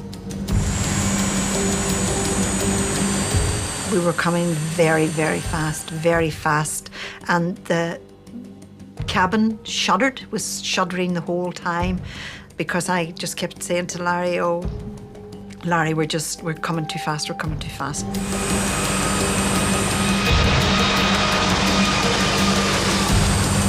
At 11:47, the wheels touched down. The nose bucked up, which we were anticipating. As soon as we hit the ground, as soon as we landed, the plane just veered slightly to the right. And then and I thought, oh, this is not good.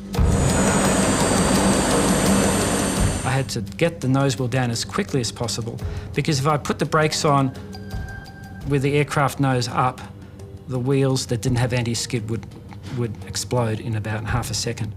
The auto brake system had malfunctioned, so he had his feet on the brakes, manually braking the aeroplane. Just didn't seem as if we were slowing down. We were just going such a high speed the whole time. You know, you would never have thought we were going to have stopped at all. I was actually hassling Rich, just telling him to brake. I called it a couple of times. I said, brakes, brakes. And he said, I am. And I said, no, get into it. And he said, I am. And I put my feet up on the pedals to make sure he did have his feet flat to the floor, and they were. There was nothing left there. It looked like it wasn't going to stop. I think they only had about 100 meters left of the runway. I wanted to get to those fire crews as quickly as possible. The fire engines were all waiting just off the runway. I could see them all, and I wanted to be right next to them. They were my friends.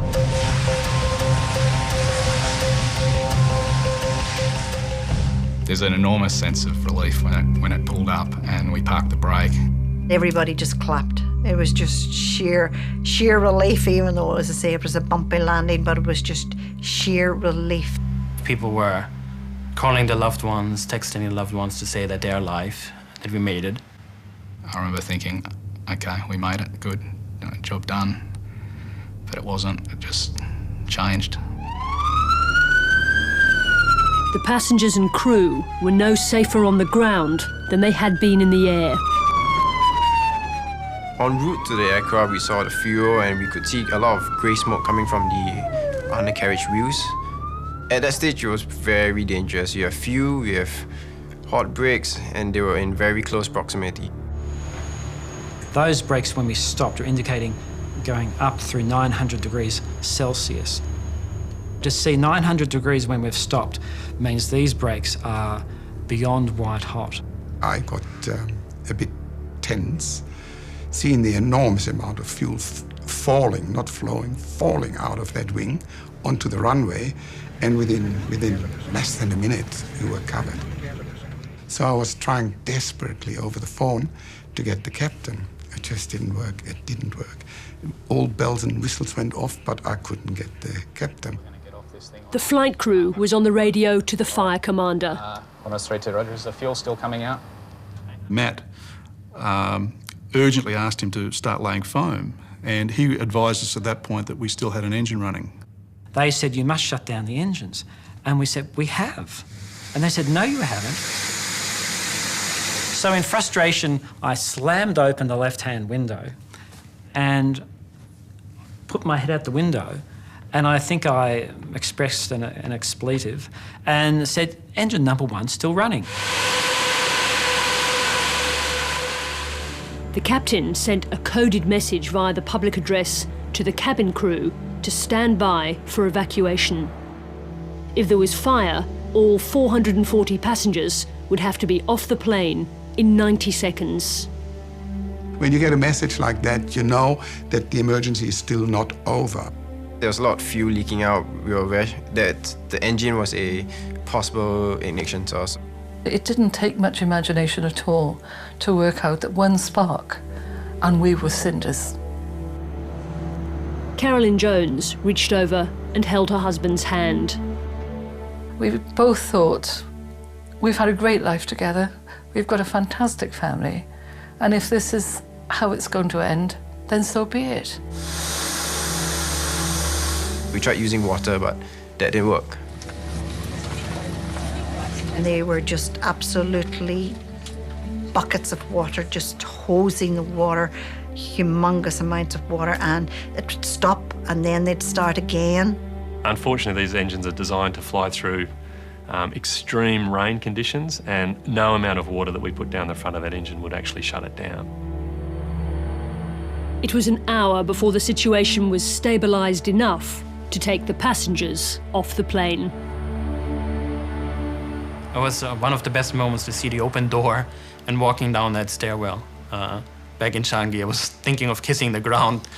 There was an engineer that had actually worked for Trent, the engine company. I was talking to him. He was from Sydney, and he had worked for them. And he said, "Did you see that?" He said, "That should never have happened. That engine, it should always be a contained explosion." The engine was finally extinguished with foam.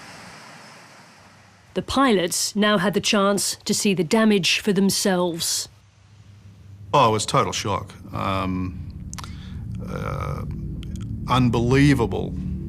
It was unbelievable to look at that engine and up close was just gobsmacking. Is the only way to describe it. I didn't expect the whole back of the engine to not be there. I mean, the only thing holding the back section of the engine on was the shafts, the turbine shaft. I mean, the whole intermediate pressure turbine was gone.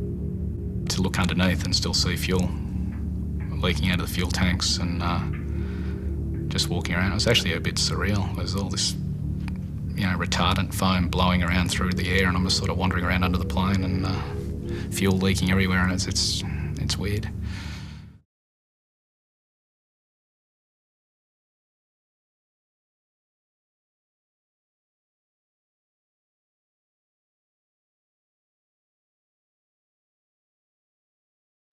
In those circumstances, how do you get this giant plane with 400 passengers on board back on the ground? I actually lost my my mental model. You have a mental model of having arms and legs. You can close your eyes and touch your nose with your finger because you have a mental model. And when you drive your car, you know where your wheel is to within 2 inches of hitting the curb. Well, pilots have that too. When you know the airplane, you wear it like a glove. Feels like part of your body. And when things degrade, there are 4 million pieces on an A380. And as the checklist came out and we're losing systems, I'm adjusting my mental model.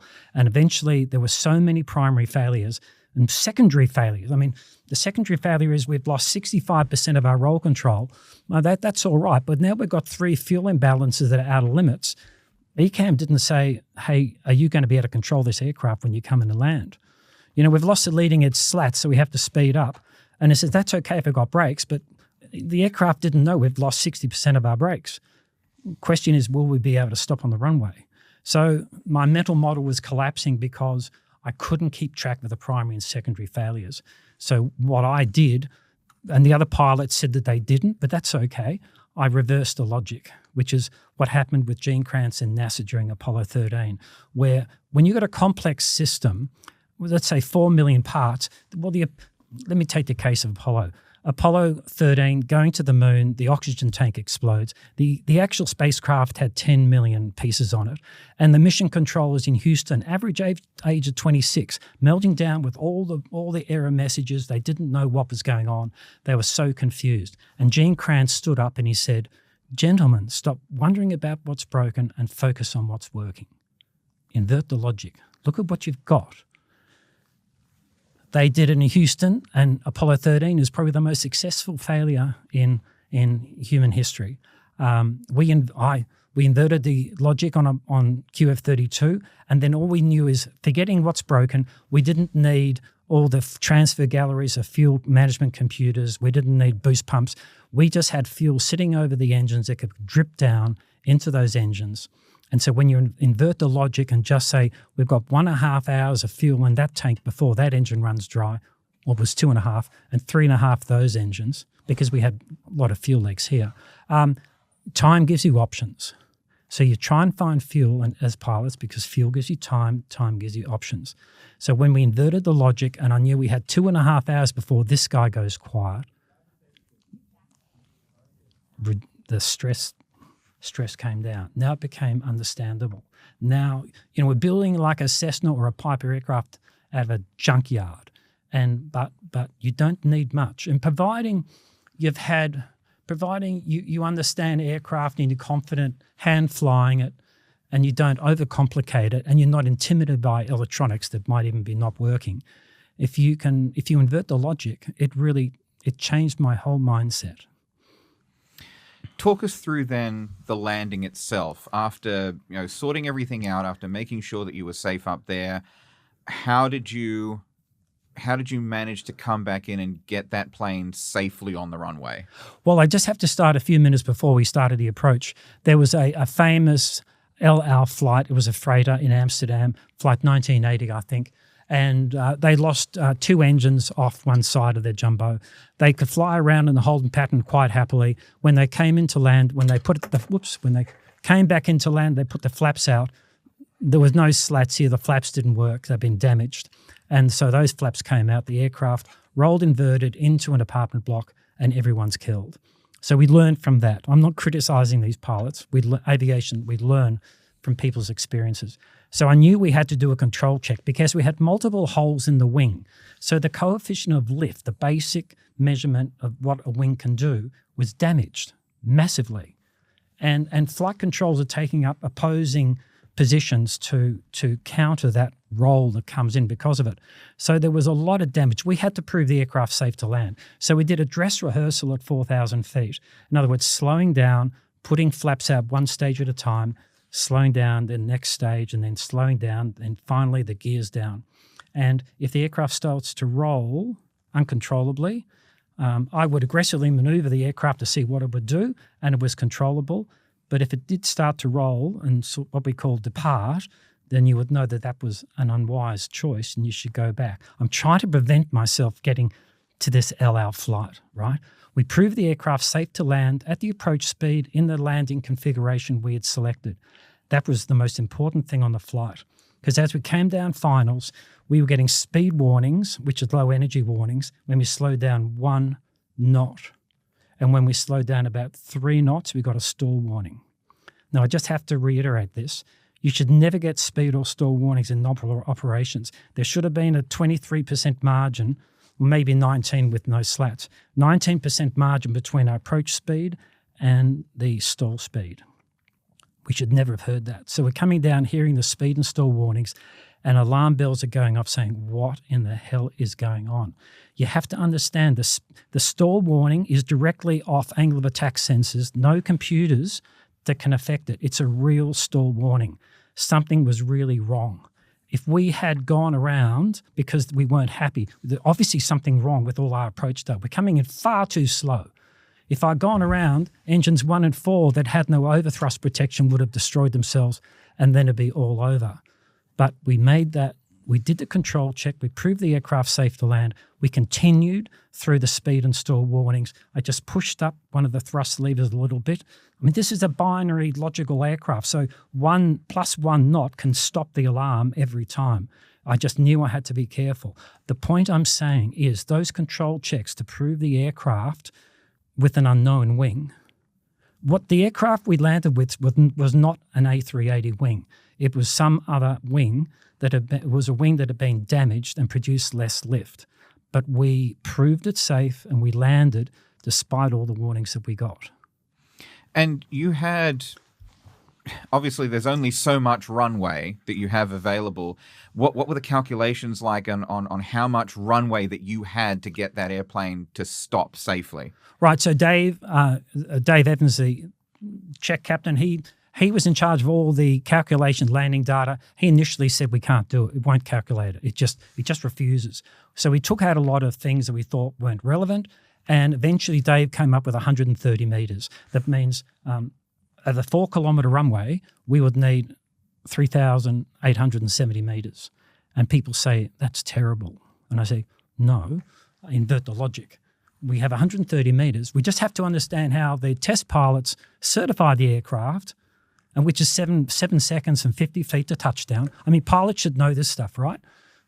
In case this comes up, 7 seconds from 50 feet to touchdown. If you can do that, you're following the certification. That's what I knew. In fact, we did 5 seconds from 50 feet to touchdown. So we touched down early. But I knew that this is how we'd have to land it. And when we did put on the brakes, because there were so few brakes left, and only half the spoilers, and the ailerons wouldn't act as speed brakes, then I knew that, well, it was very slow deceleration. But eventually it did stop, and we stopped about 100 metres from the end of the runway, and then 8 fire trucks immediately surrounded us to protect the passengers if we had to evacuate. All right, welcome back. You're listening to the Australian Aviation Podcast. We're here with Captain Richard de Crespigny of QF32 fame. So, Richard, the plane is on the ground. It is safely stopped, but you in a talk earlier this year at Airport Safety Week, you mentioned that the plane being on the ground was in some ways harder and more harrowing than being in the air. Why was that? Yeah, Dave Evans, the check captain, thought it was much more dangerous on the ground than in the air. Now, I don't agree with that, but that's fine. Everyone's perception in an incident is different, right? And they're all true. Now, Dave's perception was, well, my perception in the air was, how are we going to land this thing and what were we going to get at the end? Because when people criticise us for staying in the air for 2 hours, but you have to understand on a network electric aircraft that what you get at the end depends on logic written by maybe a university graduate straight out of uni who's never been on an aircraft. So you can't assume anything. So we spent 2 hours to work out what we were going to be left with to land. After we landed, I was just about to pat Matt on the shoulder and say, well done, it's over. But it's like a bushfire where the wind changes direction. And now we get 20 more ECAMs that start up. When we shut down the engines, the APU that's meant to give us electrics and pneumatics, neither of those work because of multiple damages. So now we've got a hot cabin and a 30-degree Singapore day. We've got no electrics. We lose 6 out of our 7 radios. We lose the radios we're trying to talk to the fire controller with. We lose 9 out of our 10 screens. And eventually when the fireman says, no, he won't approach the aircraft because we've got to shut down the engines, that's after we managed to finally contact him with the last working radio. We said, no, the engines are shut down. He said, no, they're not. And I stuck my head out, and engine number 1 is still turning. We'd lost the wires. We'd lost 2 systems, each using 2 independent pairs of wires to the low pressure and the high pressure shutoff valves in 2 different parts of that strut and engine. So, in other words, the black swan got worse because now we can't shut down that engine. Because this is the pilot's network, if we had lost the 2 wires to control thrust, if we'd lost that in the air, then you could work through the what if, and you probably reason that I wouldn't be here to talk to you today. So we did have control of the thrust. We didn't have control to shut it down. Now we had an engine that's out of control, and if the passengers come down the slides and walk in front of the engine, they could get sucked into it. There were 4 tons of fuel over the ground. People thought there were lots of hot breaks. There were so many threats. The bottom of the top doors where you'd stand, where your feet are, is 8 metres off the ground. Go to your swimming pool, go to the 3-metre diving board, go up 2.5 times, put a slide down there at 45 degrees, and then put your grandfather on that slide, Jake, who came onto the aircraft in a wheelchair. The risks were profound. And ultimately, one of the elements of resilience is decision-making. This decision as to whether to evacuate or not, which is probably Dave's thought, this was the most difficult decision probably we've ever made in a career. We decided to keep people on board because that's where it's safe. But you have to understand, you've got to know things like the chemistry of the fuel. What's the flash point of fuel? People think jet fuel's like gasoline. Well, it's not. The flash point is plus 35, where it's minus 40 for gasoline. The burn rate is if you cover your floor in gasoline, the flame will move at 200 metres in a minute. Kerosene or jet fuel will move at about 30. So you need to understand all these different risks and threats. Bearing in mind we've got 8 fire trucks surrounding us that are not there to protect the aircraft, that if the passengers are going down the slides and they look like they might catch fire, the fire engines will stop the passengers catching fire.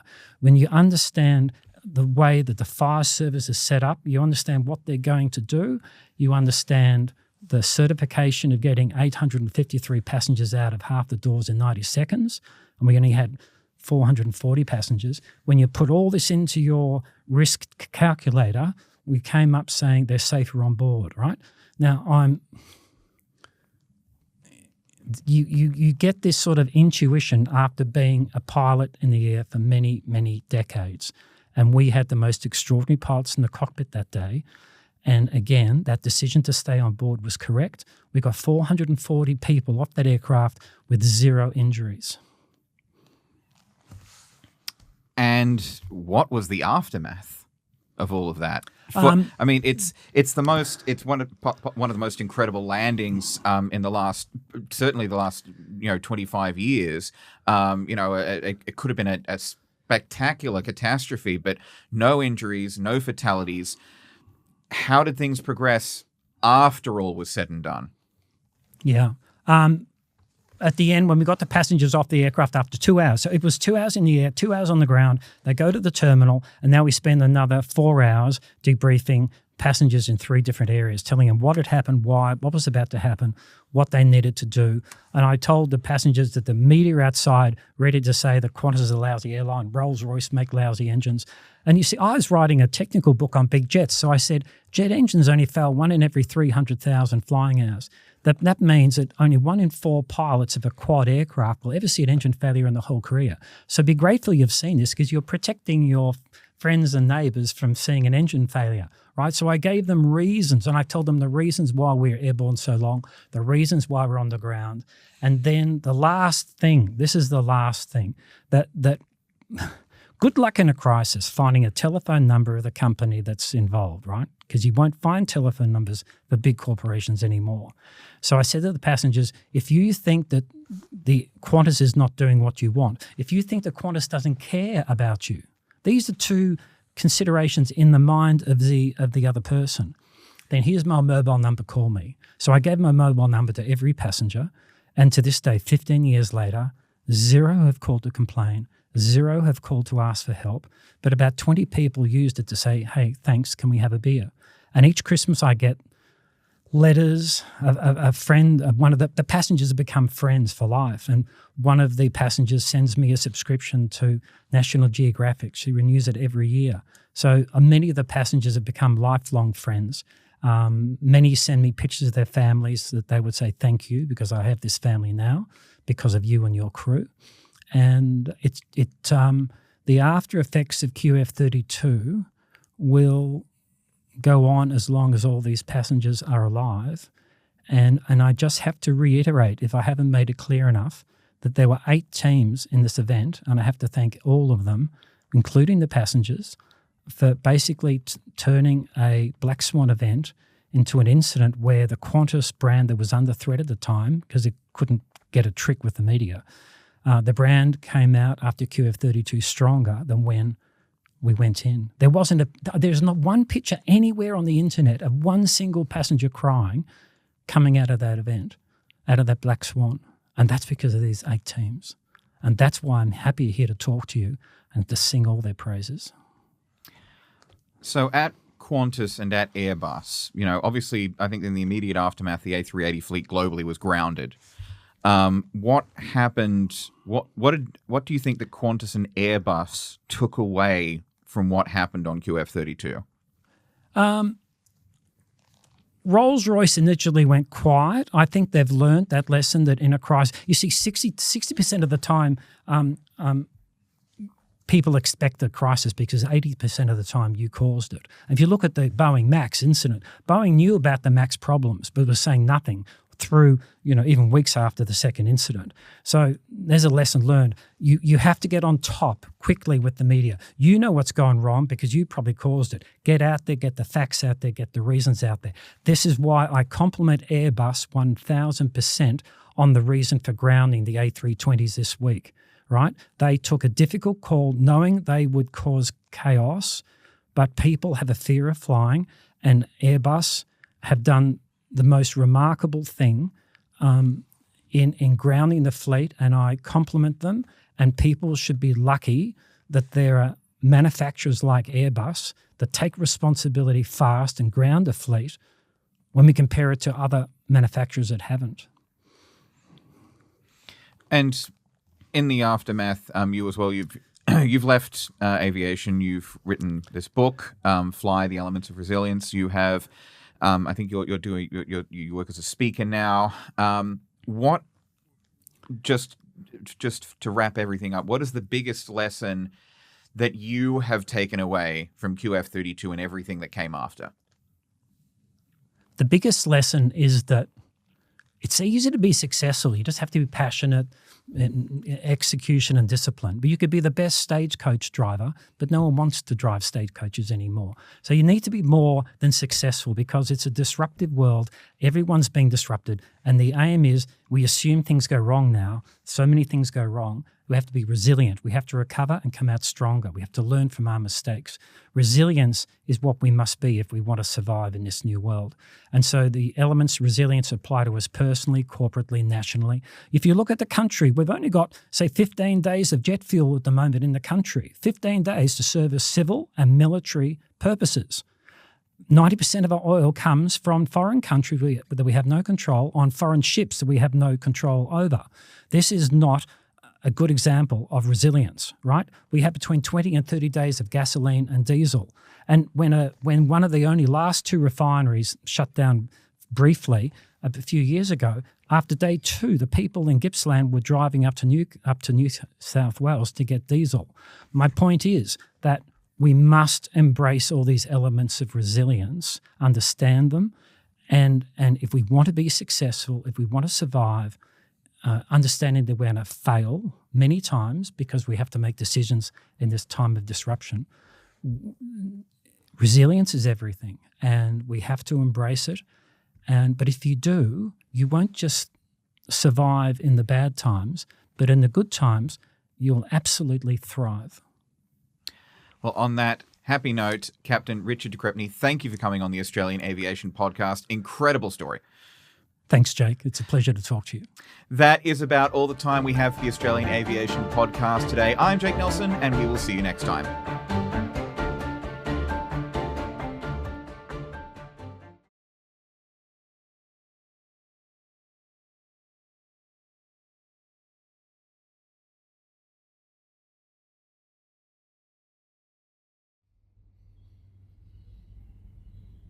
Hey, welcome back. Thank you for being here, and thank you for even being into this stuff, and I hope this is a very powerful release so far and you've gotten a lot from it. And I've probably only got a few minutes of light and I've just made it, right? So this is Our Intuitive Potential Part 10, Situational Awareness, Adaptability, and Life Test Resilience, right?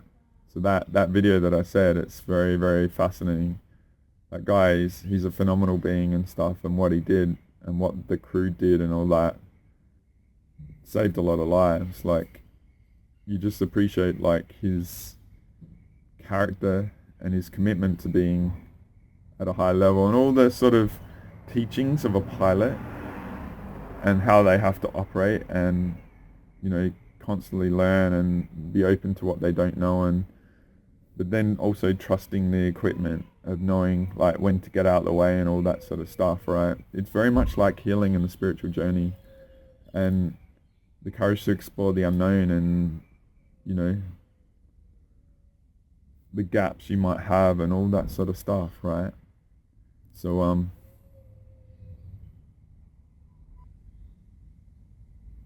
so I just shared this at the start, right? And this is about the navigation in any moment, right? ideally what I've done is inspired you to be the best you can be as clear as you possibly can, embrace all angles, appreciate the unknown of what you don't know, but also that resilience part is like, yes, I am come a long way, I know a lot, and you have to actually be ready to push back your energy field, potentially if issues come that might try and take you down the wrong path or corrupt your field of view and all that sort of stuff, right? To ultimately, whether it's big scale, whether it's missions, or whether it's just this like decision to go to the shops or motivation and all that sort of stuff, in any moment you are able to discern everything going on to make the right choice for you, and then ideally that will be a win-win for everyone and harmony for us all, right? But yeah, situational awareness of all the variables around, adaptability to discern negative variables or the right path, and life tests resilience, you know, the courage to try, not fear making an effort, and you know, adapting to all the scenarios like he was doing. Every choice point, imagine that, like imagine how many they had to go through to bring that craft down and stuff like that. And maybe all this helps you going forward to see things in a different view, to help navigate and realize you have a lot of resources and intelligence and instincts and all that. Maybe they're just not 100% put together, but maybe you're willing to take yourself to a next level. Maybe you just need clearing and all that. Had some awesome interactions with people and just they've come a long way. It's just this world is tough, right? Like the awareness journey and all that sort of stuff that I've shown many times.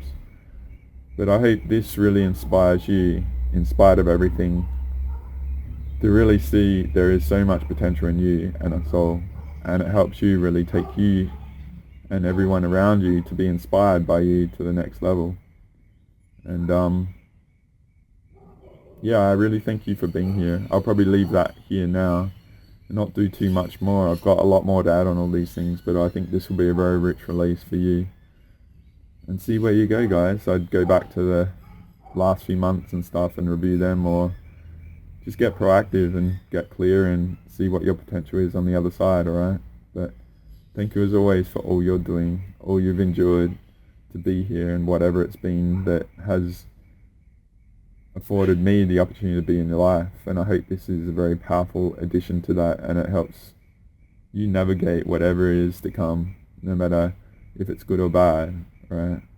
You've got this, and we've all got this. And we've got so much potential beyond what we perceive right now, right? So thanks for being here. Thanks for all you're doing. I hope you get a lot from this. And from a late night partying, watching music and getting inspired about life, Brat from Down Under, wishing you all the best. Take care. Bye for now.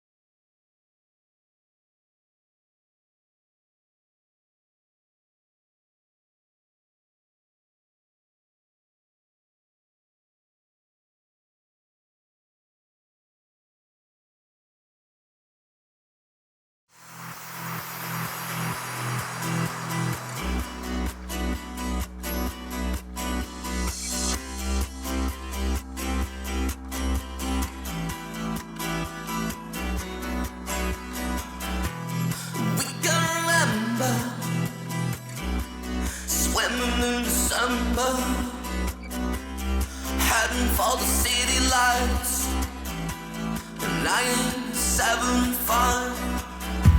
We sharing each other, nearer than farther. Scent of lemon drips from your eyes. We are the people that rule the world, fostering in every boy and girl. All rejoicing in the world, take me now. We can drive, we live in adventure, love in summer.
John Lilly once put it this way: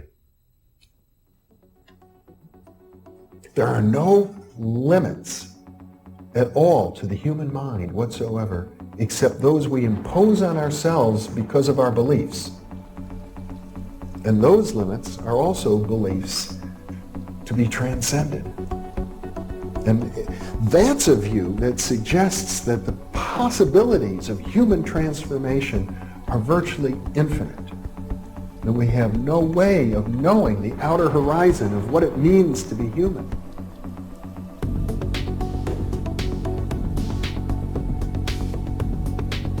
And really, to understand all this, everything, you have to go very, very deep into a study of history, consciousness, neurophysiology, everything. You have to be the supreme eclectic type of leaning, and you really have to be wanting to know who you are and what everything's about.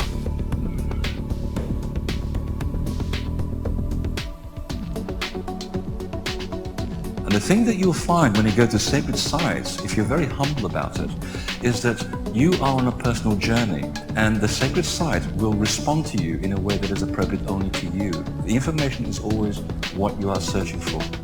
And it's the intent you give that energy that defines whether it is used for right action or not. And it is inside these sacred spaces that you will be reminded that you are a god, that you are a bright star. So what you're trying to do is move through the course without ricocheting off walls or creating karma. You're trying to slide through things smoothly. How do you do that? It's called flowing. There's a technique that you can do that will allow you to touch some part of your inner being that has more knowledge than your conscious state does.